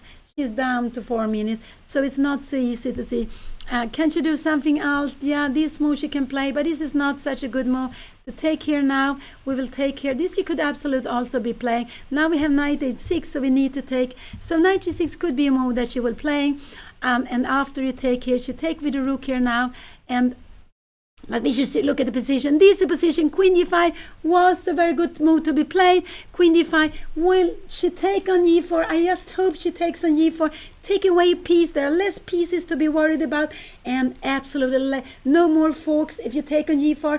Remember, when you have a little time, it's a good idea to exchange the knight. And here, this is absolutely a good idea to take it away. But it's not easy to understand. But this knight is planning to come here or planning to come here, planning to go to different places. So everything. Knight F5 is also actually a good move. Knight F5 is a better move to be played there. Actually, it's absolutely a good move, because after you take here now, we can take with rook take F. We don't have knight here now, and if you come in with a knight here now, we go D5. We are absolutely fine. So Knight F5 is actually also a move I would like to see, but then you have Knight H2, and we will just keep the pieces like this. This is absolutely also fine to be played. But what I like more is to take on G4. Anna is down to 251, and this is very, very scary. She is down to 251. Don't go Rook F5. After rook f5 with little time, I think it could go very, very wrong. So I do hope she's not playing rook f5, that she has seen. Queen c7 is also a very good move. It could be that this is best move, but I want to take away this knight. I want to take away this knight, and I want to go d5. This is what I want to do, just to go and hit this bishop. This is what I want to do. You need to move away the bishop. I don't know where you're going. Here we will go e4. We will just getting down with the pieces. We will just be fantastically well. She is just down to 2 minutes, and this is, I do hope she will not go rook f5. I do hope she will not do that. Yes, but maybe she doesn't find a plan. Maybe she doesn't find a plan. She cannot move this. She would be losing. This d-pawn has to stay. This would be just good night, losing on the spot. Now this is absolutely not possible to be played. Absolutely not. It will be just losing on the spot. It would be your mate actually here now. So let's go back. Not touch the d-pawn and not touch the rook. So yes, please, Anna, I do hope you take on g4. I think this is one way. Yeah, you can do other move. Queen c7, knight f5 is also good move. And the idea with this is after knight f6, we can go knight, oh no, not knight f5, sorry, but we can just go d5. We keep in control of everything. She is down to 126. There are so little time. There are so little time. If she moves the knight, I like knight f5 to avoid this knight come to e6 to keep this under control. But Queen c7 is good to defend here also, not rook f5, and rook f5 is very tempting, so don't play in rook f5.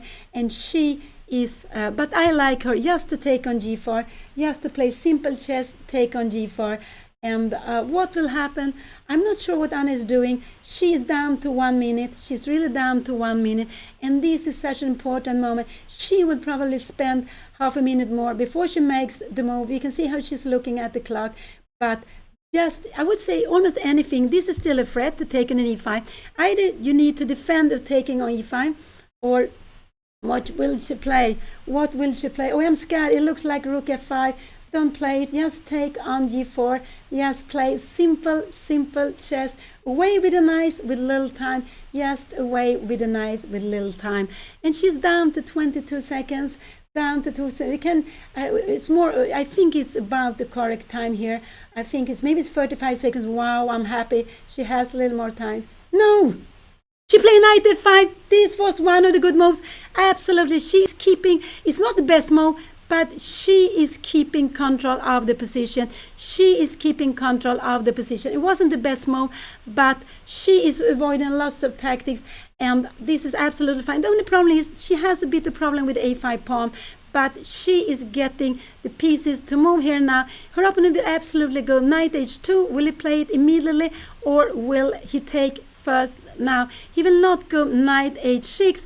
Absolutely not. Not go knight h6. So what will he do? He will absolutely need to move away. And you know, this knight can only go here. The question is, I think he will go knight h2 first. And what is Anna doing? This is actually a good move to be played here now.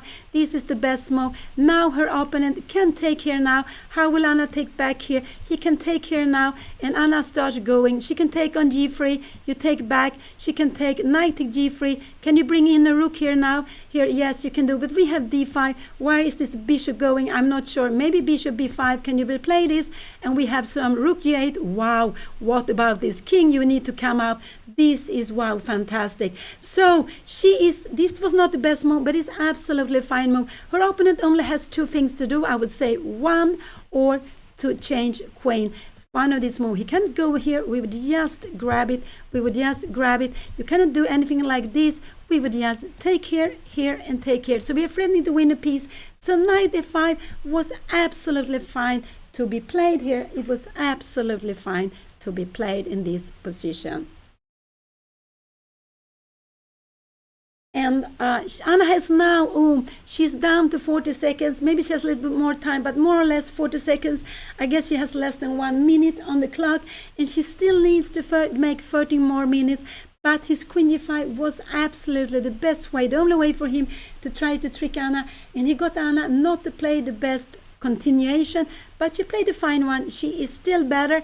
The advantage is not as huge as it was before, but it's still, she is still better. And I'm so happy that when she put the piece on f5, it was the knight, it was not the rook. Then it could have been something else.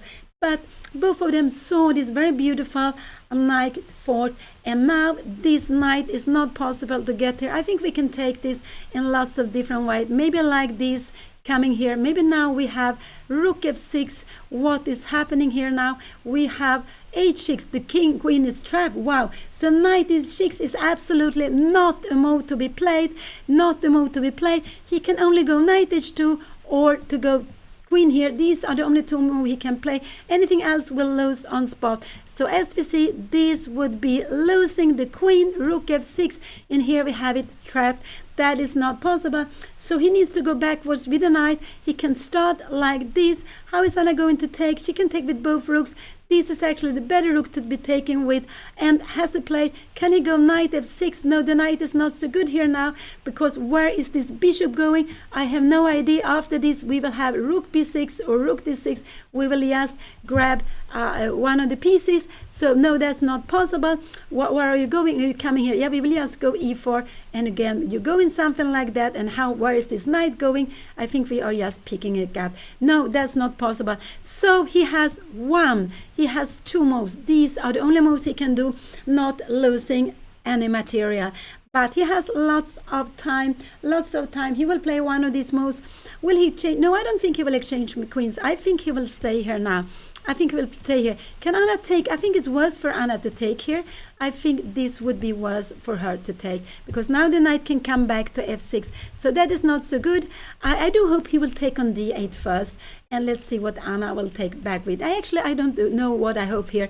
I'm a little bit not sure, because after this, the better for Anna is to take with f rook. Will she take with f rook? It could be she will take with this rook here now. Knight h2, bishop is coming, and how? We have rook take a5 here now. And after this here, after knight to g3, we have time to change a rook, and we will be, this will be about equal. We have this position here now. We don't have d5. So it's better to take with the other rook, but this is just impossible to see. So here, if you take on d8, Anna needs to take with f rook, but this is not. She needs to keep pressure on b3. I would say this is very difficult to know what is, and it's because this knight can no longer go to h6. It cannot no longer go to h6. I would say, so he needs to do one or two moves. This is the only move to keep in the game. This would lose material. I'm sure he will see it. I'm sure he will absolutely see that. It's doesn't make sense to put the knight there. So he will play one of these, and whatever he does, if he comes here, it's very important. Anna doesn't change, that she plays a little bit slow move like this. And now, if her opponent plays anything like this, we coming here, you go knight g4, yeah, we go d5, we are threatening. Can you go knight f6 here now? Here, yeah, we put the bishop here on f3. Where is this poor bishop going? I have no idea. Somewhere now, we have queen d6. The bishop is not good there, so we should keep the pawn. What I want to say, we should not take here, because we're helping a pawn to get a grip of f6. We should let white take on g5, and we should take back with the f rook. But this is not an easy decision to make. Not at all an easy decision to make.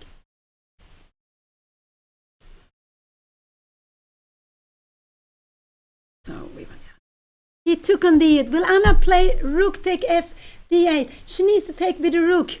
Will she take with the rook? I do hope so. She will take with the rook, but will she take with the right one? This is actually a very important moment. Rook f is the best rook to take with. I'm not sure Anna will find that, but she needs to put pressure on b3. So rook f, and actually the reason is also she will not.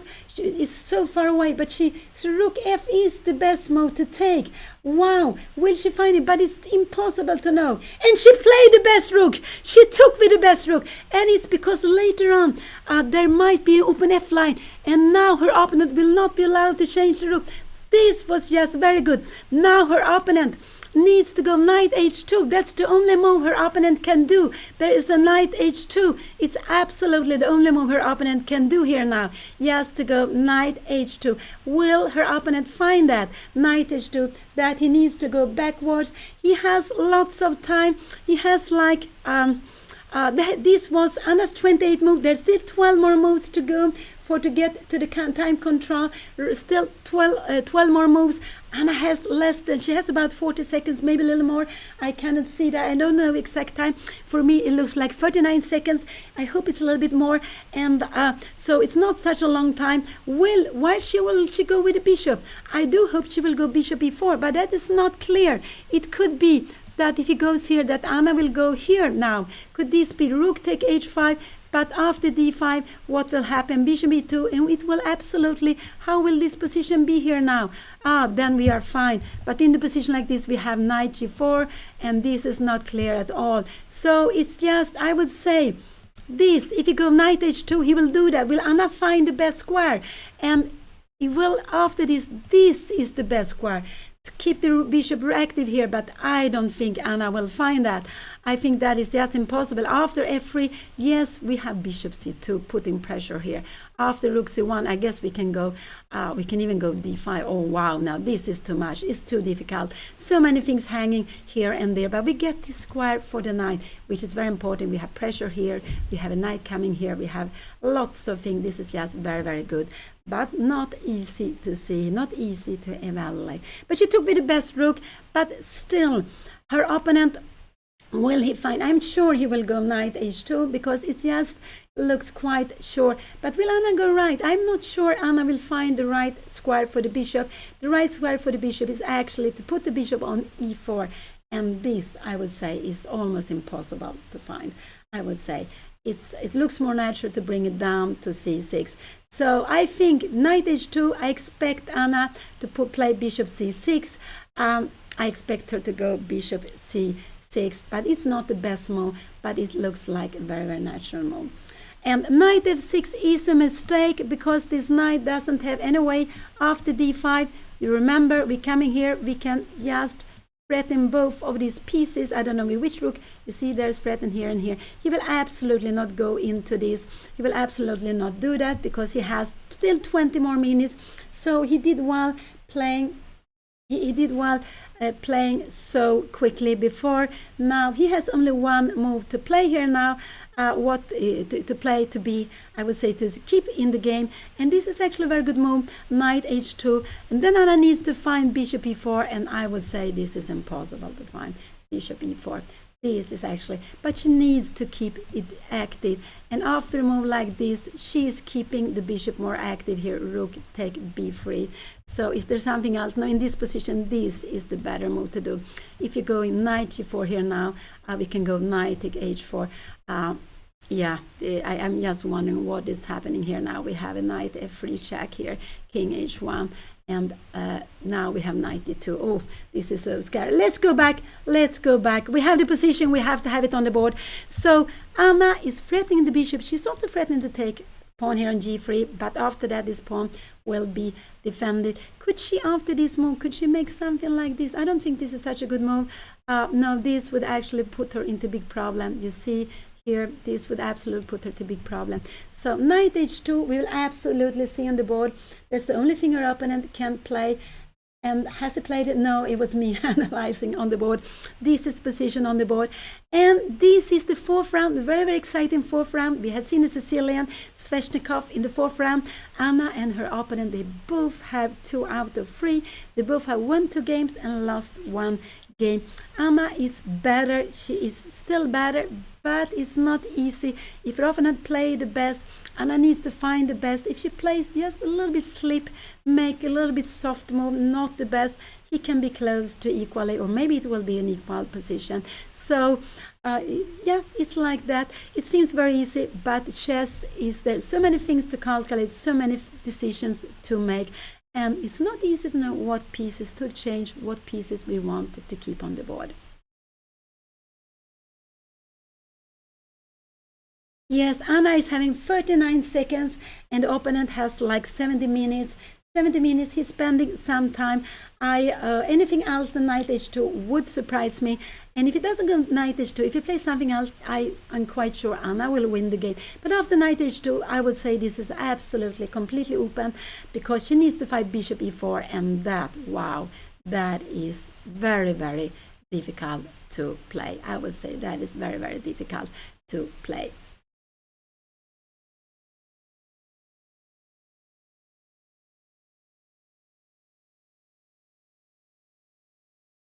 And Anna is just very focused. And here we see this beautiful must move, knight h2. What will Anna play? I think she will go bishop c6.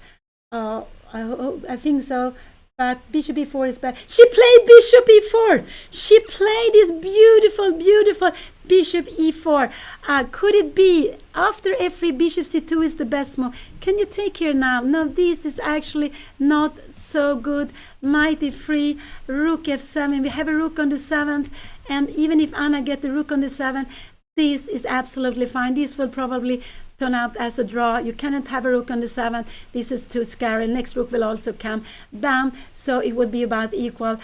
So if he goes f3, will Anna find bishop c2, which is absolutely the only move she can play. But I don't think he will go f3. I would be so surprised if he goes f3. If he would go f3, could she go bishop c2 is the best move. Maybe bishop c6 is also a fine move, because now we have this beautiful square here.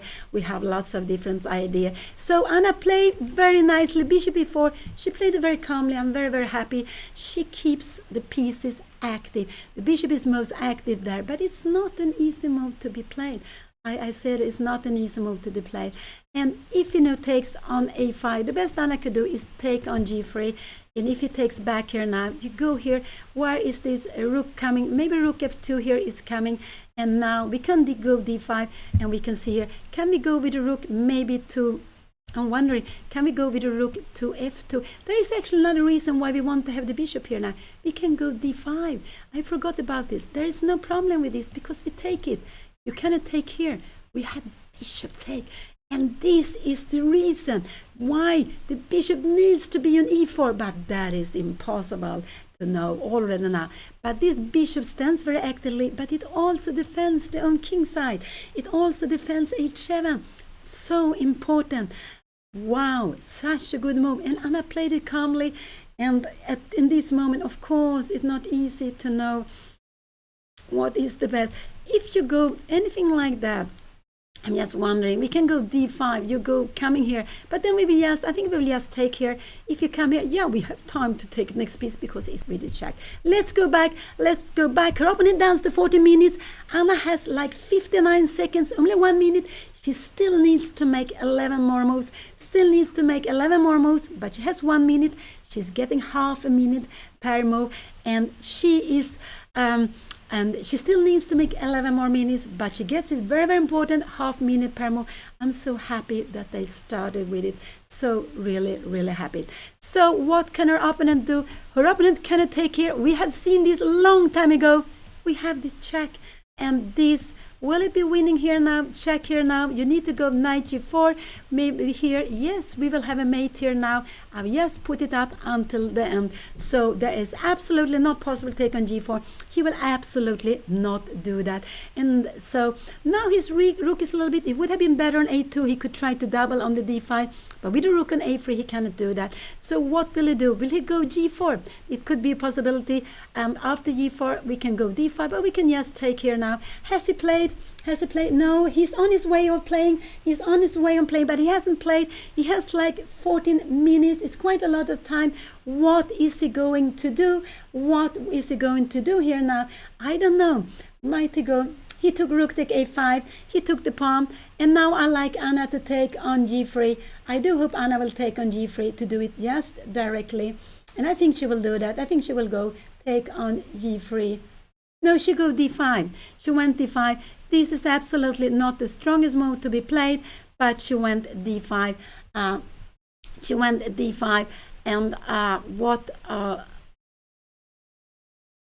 it could be that she wants to go rook take b3 next move. So let's see, where is he going to put the bishop? This is actually, she played it quickly. It's absolutely nothing wrong. It wasn't the best move. I'm a little bit scared about her. Pawns here now. Bishop e2 is a good move, and after you have, because now this one is not, knight g4 is coming, so this is the problem. We're going d5 very, very quickly.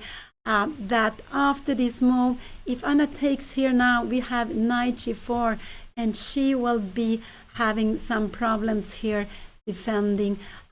Here she needs to, maybe she plays like this. Here we have rook here now, bishop f1, and now actually maybe we have a check here now. This is getting very good. Let's see, go back. This is getting very good, but let's see, go back. So lots of things can happen.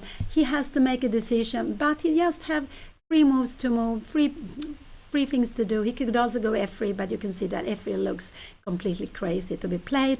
You just take on c4 and you take on g3. No, we will not see that. But the problem with d5 is that this e5 pawn is getting loose. So it wasn't the best move to be played. I was actually a bit surprised when I played it, but it was very, very natural to be played. He should have taken on g3 first, because if he now takes on g3, the knight can jump in. So, but anyway, Anna is in control. She's not worse. She's a little bit better. But it depends on what her opponent will play here now. Will he find the best move? The best for me is to go with the bishop to e2. But I think that is not an easy choice to make. And that if bishop e2 is, if you take here, he will actually go here. He will not take back here, because this would absolutely just help Anna. She could actually go rook take b3. She's coming in with all the pieces. This would be fantastic for her. So so let's see what he will do. What could I expect? I could expect this move also to be played, but it's not such a good move to play. If he plays this, I think Anna will just, will she take here? But we still have knight g4 coming. She still have knight f4. Can Anna go knight h4 here? Yes. We have knight e5 coming, and we have rook g8. Wow, what is going to happen here now? I have no idea. It's so scary, but in this position, it's much more scary for her opponent. So her opponent can go 1 and 2. These are the only moves I can expect her opponent to be playing in this position. One of these 2 moves. It could be that he tried to win all the pawns for Anna. It could be that he would try to win all the pawns from Anna. That could absolutely be possible. I'm just wondering, if you go, yeah, bishop e2, if you go here and we take here now, I'm coming here and I take with check. If you take like rook here, we have rook g8, it's a pin. So in a position like this, we will actually need to take with the king. We will need to take with the king here now. But this is again not so easy. Maybe we can go rook f8, yes, to put some pressure here. But a position like this seems to be absolutely about equal actually. So let's go back. It's just such an exciting position. Anna played d5. She's a little bit better, not as much as she was before. d5 wasn't the best because the e5 pawn will be hanging, and it's because knight g4, knight e5 can be coming. This is the reason why it was better to take on g3, but absolutely impossible to calculate. Anna is also having a little more than 1 minute per move, but she played a fine move. She is absolutely in the control of the game. She's not at all worse in any way. Her opponent has to play some good moves, and then it will be, maybe it will be about equal. It depends on what is going to happen here now. Yeah, bishop b5, you know, then this rook needs to stay here now. So I'm not, it will keep the b pawn, but bishop b5 here, and we take here now. We go knight g4.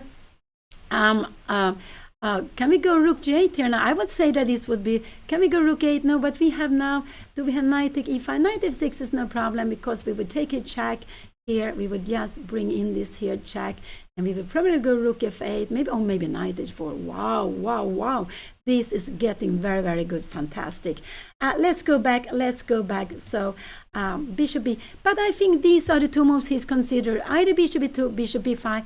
Bishop b2, you're also defending this. So if Anna goes here now, after bishop b2, she can play this move, but then is knight g4 a good move? I'm not sure.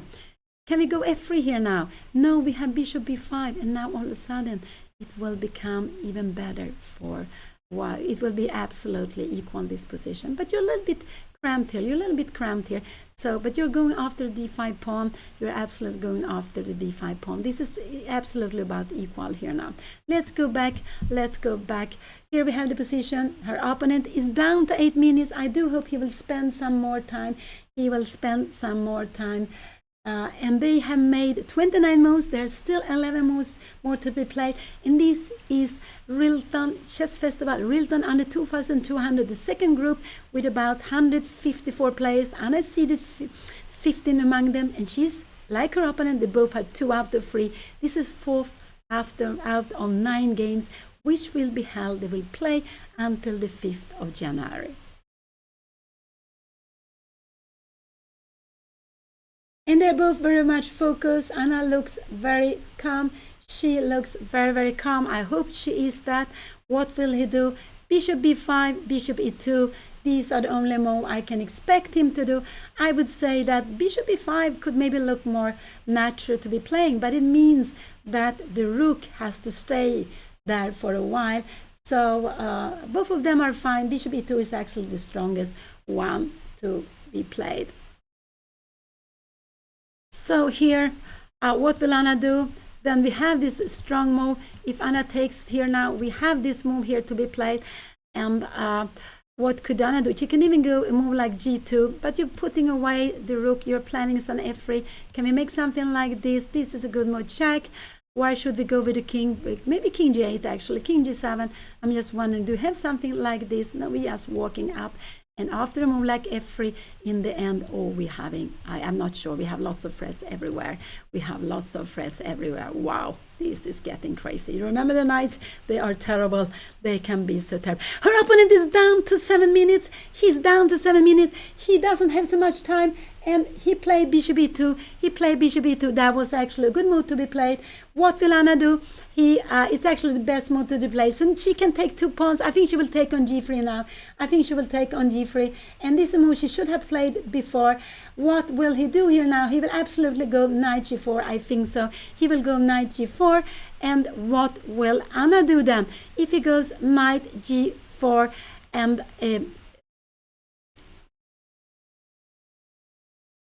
so bishop e2 was a good move to be played. Anna took on g3, and so he has only 2 moves to be played, 1 and 2. This is the good move. Anna played it quickly. She has 133. That's still 9 more moves to make. Still 9 more moves to make.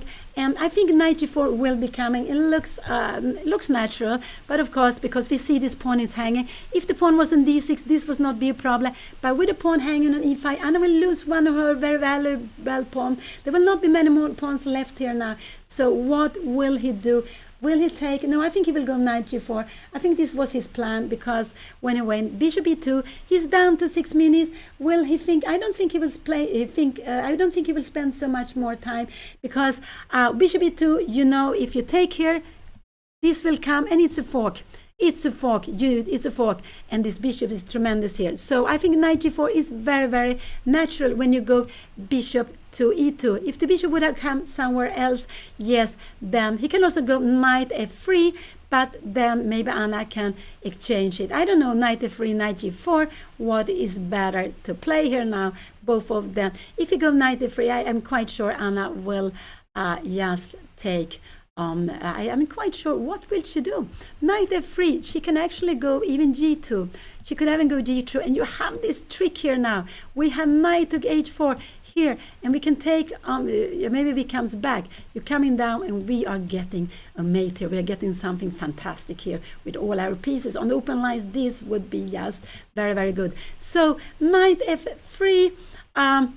You can go g2, but then he will absolutely just move away the rook. I don't think he will go knight f3.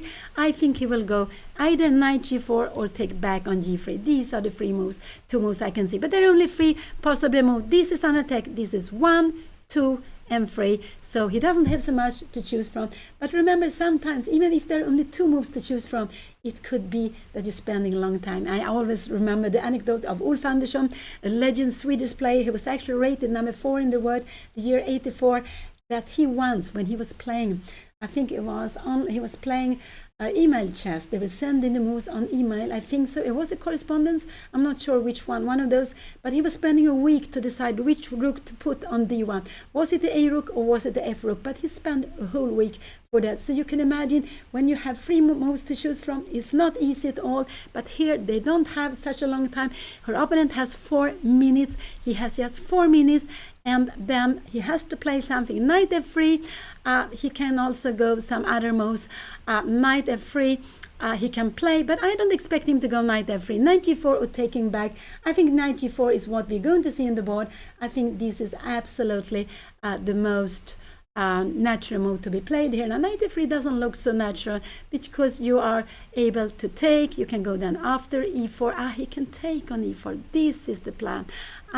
This is the plan. And what did he do? What did he do? He took back.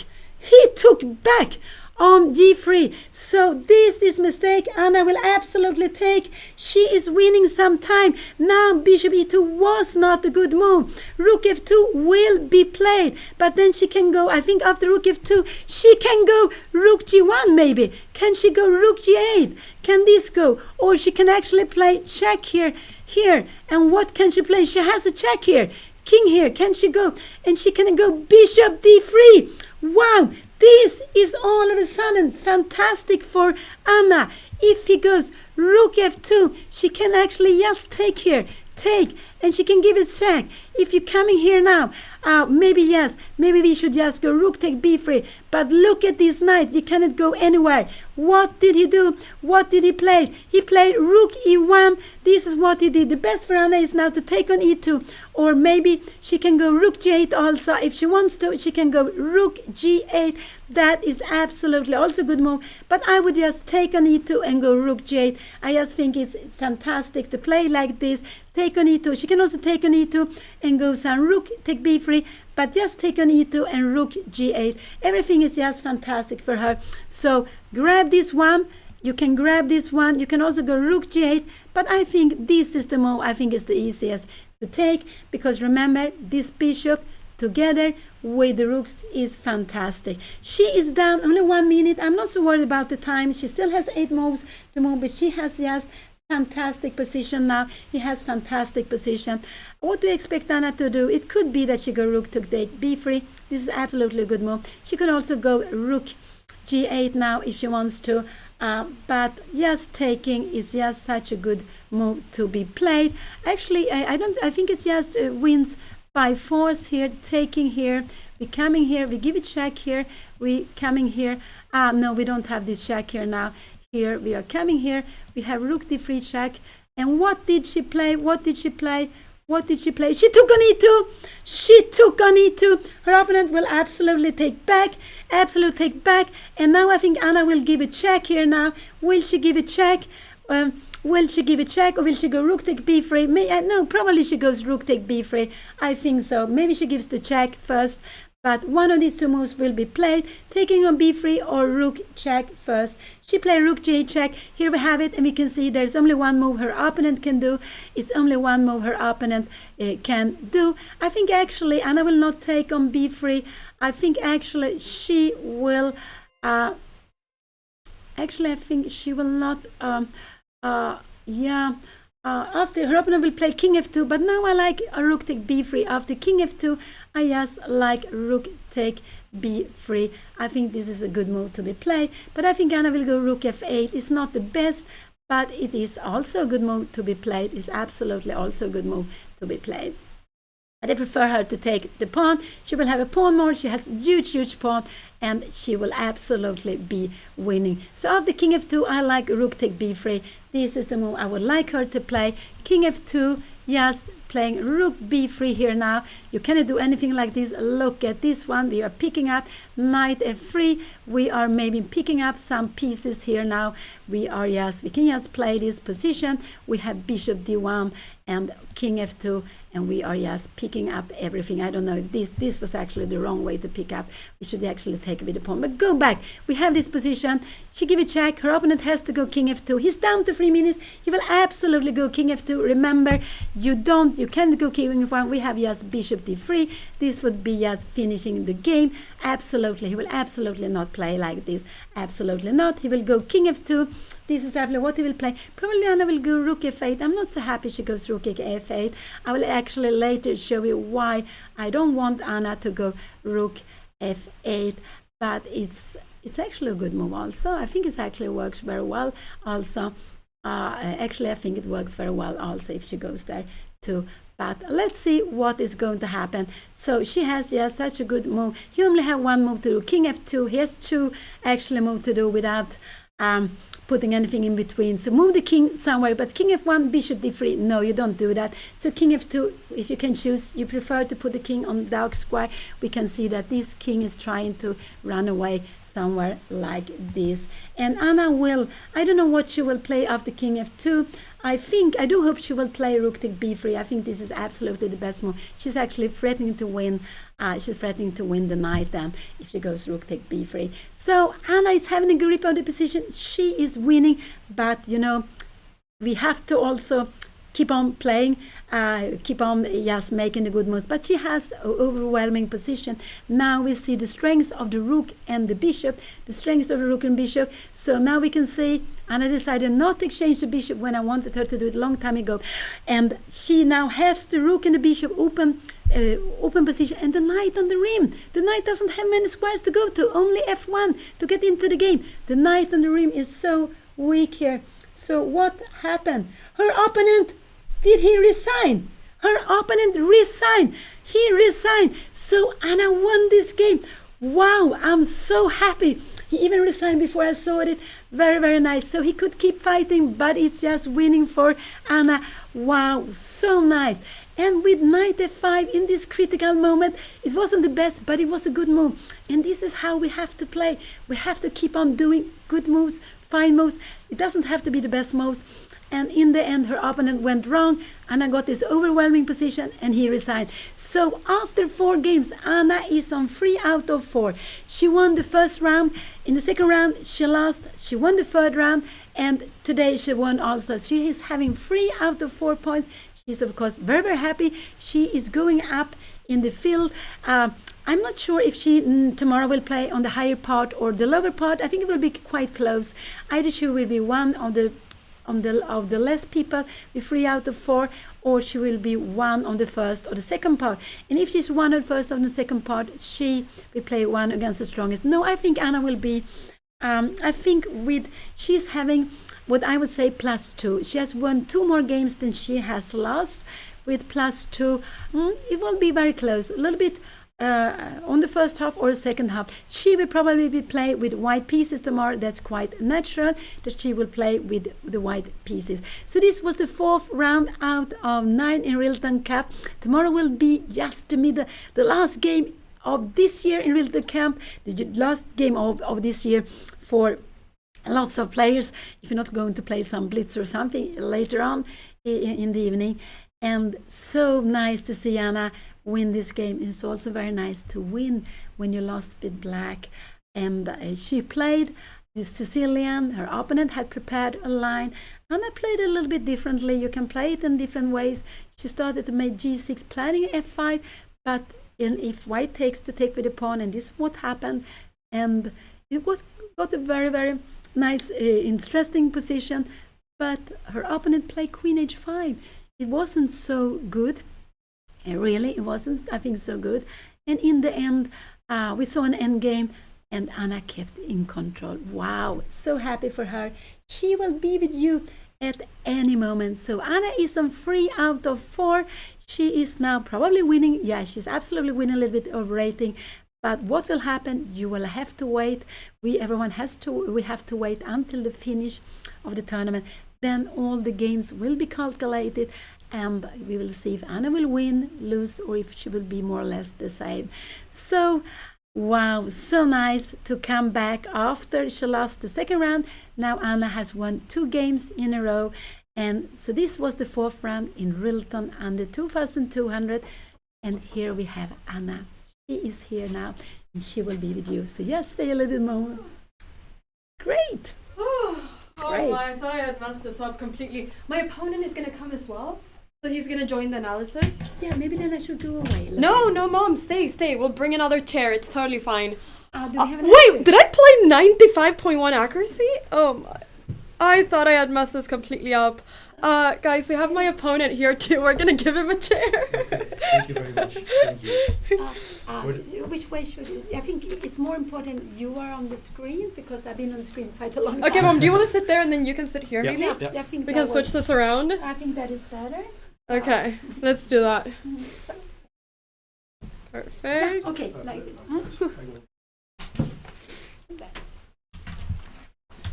Okay, everybody, we have Victor here, my opponent. Hello. He was so kind to want to join the analysis after as well. Yeah, this was a completely crazy game. Yeah, it was really crazy. Yeah. I still don't know what happened, but you had 95% accuracy, is it? Yeah, but you see here, I messed it up. This must Yeah. have been the bishop f3 move.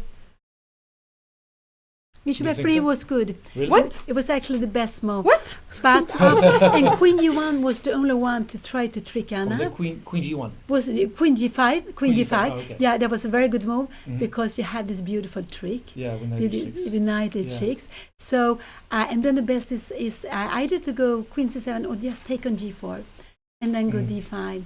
This is the Yeah, easy- I was so stressed because there was a little time. Mm. But to begin with, did you prepare this? Like, were you? Yeah, Yeah. I was actually kind of prepared. This was, I talked to a friend of mine last night, and I was like, "What do I play? I have no idea." Even Yeah. like I have no idea. Also, you can join me a bit more here. And he was supposed to like be helping somebody else prepare for his game, but that guy had like gone to sleep early. So my friend helped me. Like he was like, "Play this." He gave me a really good preparation, I thought. Was it a strong friend? Is he good at chess? Yeah, he's really good. Yeah. Okay. You know him. I'm not going to tell you this. Okay. Yeah, we can go and look at the beginning. Yeah. Yeah. Because, I mean, okay, I thought you probably prepared this because I Mhm. didn't expect you to play this, but then I thought, am I going to play something I don't know? Like, then Mhm. I guess I just go into something I'm comfortable with. Mhm. And then, yeah, all of this. We played pretty fast. Yeah. So he told me, my friend told me that you've played in this position. You've played Bishop E6 a few times, Yeah. and apparently it's not very good after A4 takes. Yeah. And then you've played A5, and apparently it loses to Bishop B5. And it's a really interesting variation with. It's like I think it's like, well, okay, you have the computer moves here, but it's like Bishop D7, H4, Yeah. Bishop H6, Yeah. Knight A3. Yeah. And it's a completely crazy variation, and you take. Do you want me to put in the moves? Yeah, please do. Bishop It's D7, it's such a cool variation. Yeah. H4, Bishop H6. Yeah, that's probably right. Yeah, and now, Rook C4. I'm not really sure about the order of the moves. Let's say Rook C4, Yeah. Rook C8.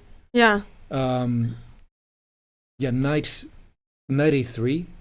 I think I'd prepared. Yeah. And now after, let's say, castles, Yeah. it's Queen A4, Queen Queen A4. A4, Yeah. and then after Knight B8, Yeah. it takes. Oh right, this is one variation, but there's a crazier one as well, which. No, but this works very well. Yeah, this works very well. Yeah. Yeah, I mean, this is horrible. But, you know, it was... Because it's a fork on E7. Yeah, but there's a Yeah. There's a fork on E7. But in the other version, if you go back one step, yeah. I think that if I can remember this, because there's one variation where, like you take twice on C6, but then you kind of put a skewer on my rook, I think, on C6, and then there's like 97. Yeah. Yeah, I mean, there's always all of these sort of tricks. But I can't remember all of it, but yeah, it was a pretty crazy variation. But you know, the thing was that here I actually was wondering, I was like, okay, Anna, is it castles or Bishop E6? And then I thought, okay, wait, it cannot be Bishop A6 because Bishop E6 because this. Yeah. I can't go A5 because of Bishop B5. I thought. Okay, well there you go. But you played that. I don't know why. Yeah. This is why I lose in Blitz. But I think you can save it with castles instead of A5. Yeah, exactly. But I knew that I always want to be able to take and go A5. So I was like, this can't be the move right now if I'm not allowed to do this. Yeah. So that's why I went castles. Okay. And then, now I thought, now A5 works. Mm-hmm. And then, Bishop C4 I haven't really played against before. I was a bit confused exactly on what to do. So that was why I spent some time here and I ended up playing Rook B8. Rook B8 is a good move. Mm-hmm. I think it's just the main move to be played. Yeah. Because your Rook on A8 is very passive. Now it's active. And white needs to defend between one way or another. Yeah, and I thought that I wanted to do this before you moved this knight, so it would be harder for you to defend this pawn, to force you to play B3. Yeah. Okay, now I don't know, Mom. Is this Is my plan crazy? No, it's very nice. Ah, it is? It's very nice. Jesus. Okay. It's one of the plans to be played. So it's just very, very nice to play it. And you want to go f5 and you want to take. Yeah. So I think this is a very nice plan. And I was happy you go with the king to h8. King is better than on g7. Yeah. Because sometimes you start with king h8, but instead of g6. But then you went here, yeah. So this is actually very. Because I wasn't sure. Yeah, I just thought you have with your bishop on c4. Typically, the idea is to try to control d5, but your control of d5 is so strong right now that I'm never going to control d5, I thought. So I thought the only thing that I can see as a plan for me is to go for this, because I didn't know what to do otherwise. Yeah, why not? I mean, it makes sense. It's just, I don't know, it just looks very scary. Yeah. But. So then g3, and I thought, okay, I guess I have to go f5, and yeah, takes. And queen here, and yeah, here I wasn't sure. I wanted to either play bishop d7 or e4, but then I thought this was a bit of a too committal move. I wasn't sure. I would have preferred you go. Sorry. Oh no, you wanted to play what? Did you want to play bishop e6? No, e4. E4 or bishop d7. I played bishop d7, but I spent a lot of time thinking here because I was trying to figure out which one is the best move out of the two. Yeah. I was hoping you'd like play f4 at some point. Yeah, and go crazy, and then you have bishop here, and exactly. it's no. But I wanted to. That's why I didn't go here, because I wanted to have the option of going f4 in some lines. Yeah. Yeah, I mean e4. I don't know. It seems that maybe there's something like knight f4 at some point. I don't know. The 95 count. E4 is also a good move. Okay. Go for them. h4, and then here I thought I have to take. And yeah, here I was gonna go crazy. I really wanted to make knight d4 work. With the pawn. Now he has 91. Yeah, I know. That was the reason I didn't do it. Yeah, because takes and knight d1. I think you can go. But okay, I wasn't. Nice. But I was trying to make this work because I was like, this is so beautiful, and I was like, okay, I'm gonna lose to trying to play in a beautiful way. Like that's stupid. So I just thought this is. I know the feeling. Yeah, right. Okay, so rook a2 was. Okay, rook a3 was not the best. But it makes sense because you want to defend the pawn, so I understood why you did it. And yeah, here once again, I was like, should I go bishop c6 or should I go d5? But I played bishop c6. Yeah, d5. Can you take it? You cannot take it, right? Yeah. Yeah, bishop c6. Because takes. Now the rook is hanging. No. Of course, you're right. No, sorry, I was thinking of something else. Yeah, that was the idea. But I wasn't sure what was better here. Yeah, d5 is also. Oh, I didn't. But I was spending too much time here with everything. And okay, yeah, f4. And yeah, I just thought it was winning for me. Like yeah, I mean it looks very good. I mean it's obviously winning. But it became so tricky. I was like, okay, it looks winning, but how is it winning? Like, what exactly do I do? And you played this really good move, knight g4, immediately. Yeah, I mean. Yeah, it's a natural move. Because this is just so tricky. The knight is coming into h6. Yeah, it's really nice. Somehow it's coming in. Yeah. You can't really... Well, obviously you managed to stop it, but... So at first I thought your queen was getting trapped. Yeah. I was like, but okay, your queen isn't getting trapped. And I was a bit concerned that you were going to try and do something that there were like a few cases where I was like, I can maybe even take on e5, but you were never going to allow that. Yeah, exactly. This was really scary. If you can take here, I'm just losing. Yeah, that's mate. And it actually is, there was one variation with takes and then knight h6 mate. I can't remember what exactly. It's completely crazy. That, yeah. So that's why I thought, okay, bishop f3 looks nice because I thought I'm winning. Like I thought, okay, you're going to lose the piece. Yeah. But then after I played it and you started thinking, I was trying to come up with the best moves for you. And then I just saw this queen g5, knight h6. And I thought, oh no, this was a mistake. Because I started regretting that I hadn't taken here. But maybe taking is bad. Oh, wow. Because you can go knight takes e5. Yeah. Crazy. Yeah. Wow. But you were intending rook f5, right?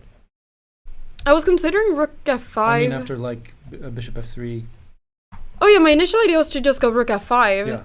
But then I just thought knight h6. And it's actually better for white. And I was looking and I was like, huh? Like, it's really good, right? In what world does this work? And I was like, it just works. I didn't like this at all. This, rook g6 maybe, knight e6. I don't know, king f6. I mean, you're coming in. I just Yeah, that's just very easy for me to play. yeah. I'm probably not going to win, but But it was completely crazy. So I thought, okay, rook f5 I don't like. And then I just thought, okay, what do I do? I was considering going queen b6, but I got worried about simply knight h6. yeah. But I mean, there's still 95, right? Well, then I thought I can take, and if queen takes, I have queen f6. Oh, okay, yeah. Yeah. So I thought, okay, I can do this. I was also looking at takes, but I think in my brain, like, my bishop was my best piece, and I was so happy with the bishop that I just didn't want to get rid of it. Completely agree. Even if, I don't know, the engine is saying it's the best move. But yeah, I didn't really consider this that much, because... Yeah, okay. And after this is just, there's nothing, right? So, Mom, why is this so good for me? You go d5 now. After d5, you have to move. And now you take on a. I don't know if you take first or if you go queen d6. This rook is hanging, so there's maybe some This rook tricks. now is on a3 is not good. On a2 it would have been better. Yeah. But okay, then rook b3 would have been. So I don't know if you start. Yeah, okay. Take the again check. Yeah. Maybe take the again check, and you can also take on f1. You have it is. Or yes, queen b6 directly is also scary. Yeah. I think the thing here was that I didn't see the immediate win, and so this just felt... Yeah, I didn't think it was that bad for me at this point, actually, but it was with d5 and everything. I thought I could somehow get some activity, take on a5, maybe put a rook on a7, and all that stuff. And now get this active, yeah. I mean, I was considering like sacrificing a piece just to get like a rook on a7 or even doubling on the 7th, but it was just not possible. Yeah, so I guess this is a mistake then, yeah. But I was happy, it wasn't the best move, but it was a good move. I guess, yeah. Because this was just easier to calculate, I think. And yeah, then I'm happy I took with the f rook because I wanted to always attack this pawn. Yeah, it was very important. Huh. Yes, also, yeah. Now the best. This was. Yeah, at first I was gonna take on h4. I thought this was because I thought it was so beautiful. Yeah. Like this becomes checkmate. No, but wait, if he moves away the rook. Yeah, and that's why I didn't play it. I was scared of rook e1, and then I was thinking d5, but I thought, okay, this is too crazy. Yeah, I understand He that. can go away, rook e1 far away, so there are no forks. Okay, but then can I not go d5 again? The idea is that now I'm taking away some squares for this. But if he moves, I guess rook g8.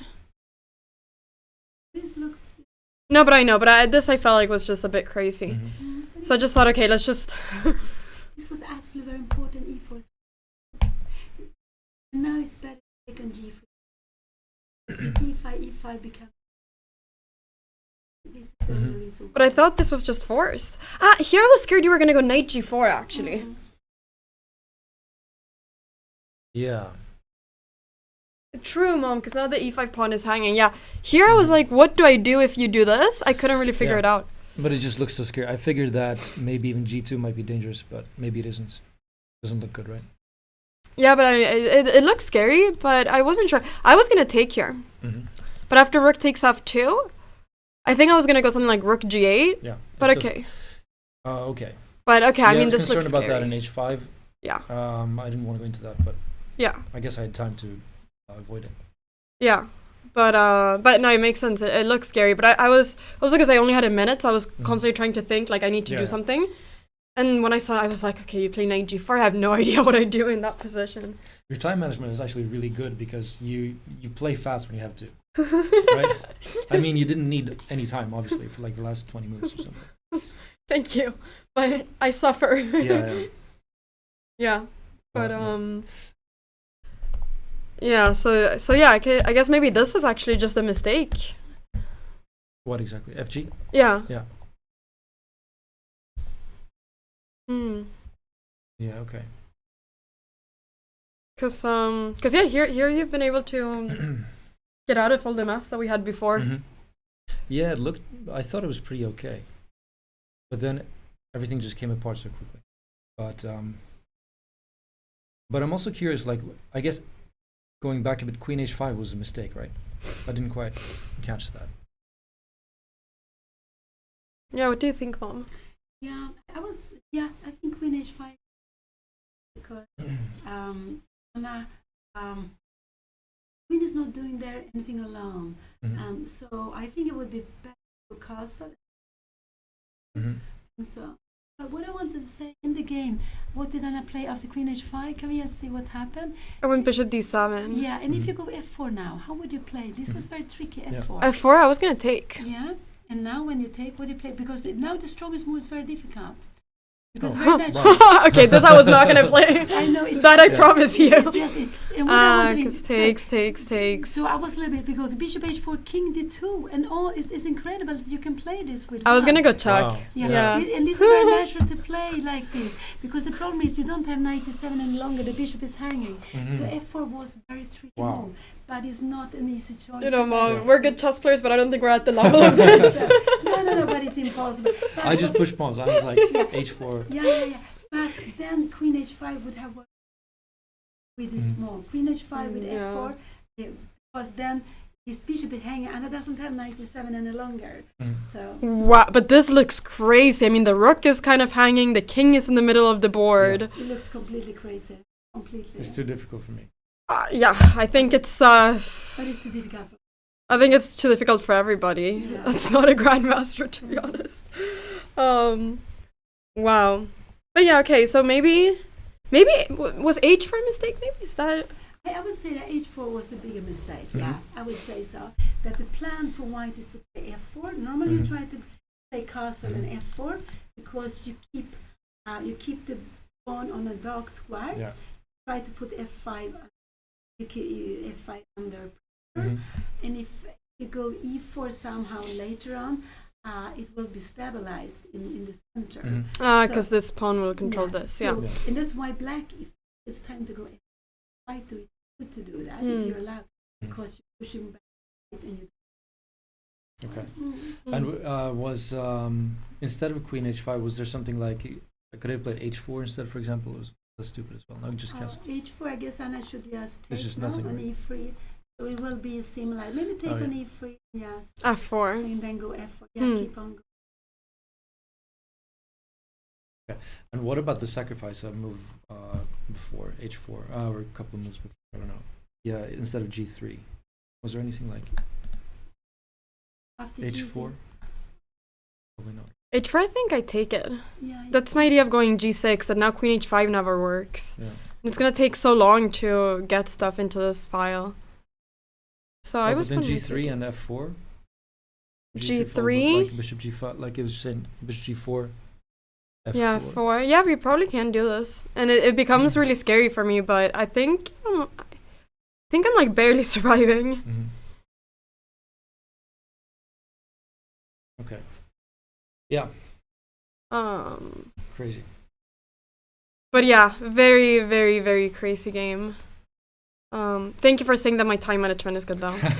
People don't agree with this, so you know. No, but it's like I mean, you can lose on time or you can not lose on time. You didn't lose on time, so. Thank you. That's true. That's true. These words are gonna stay. I'm forever gonna remind my chat of these words. They can't say anything because my opponents are saying that I have good time management. Exactly. No, I mean my time management is really bad because I play quickly in the beginning and then I like spend all my time on the wrong moves. So.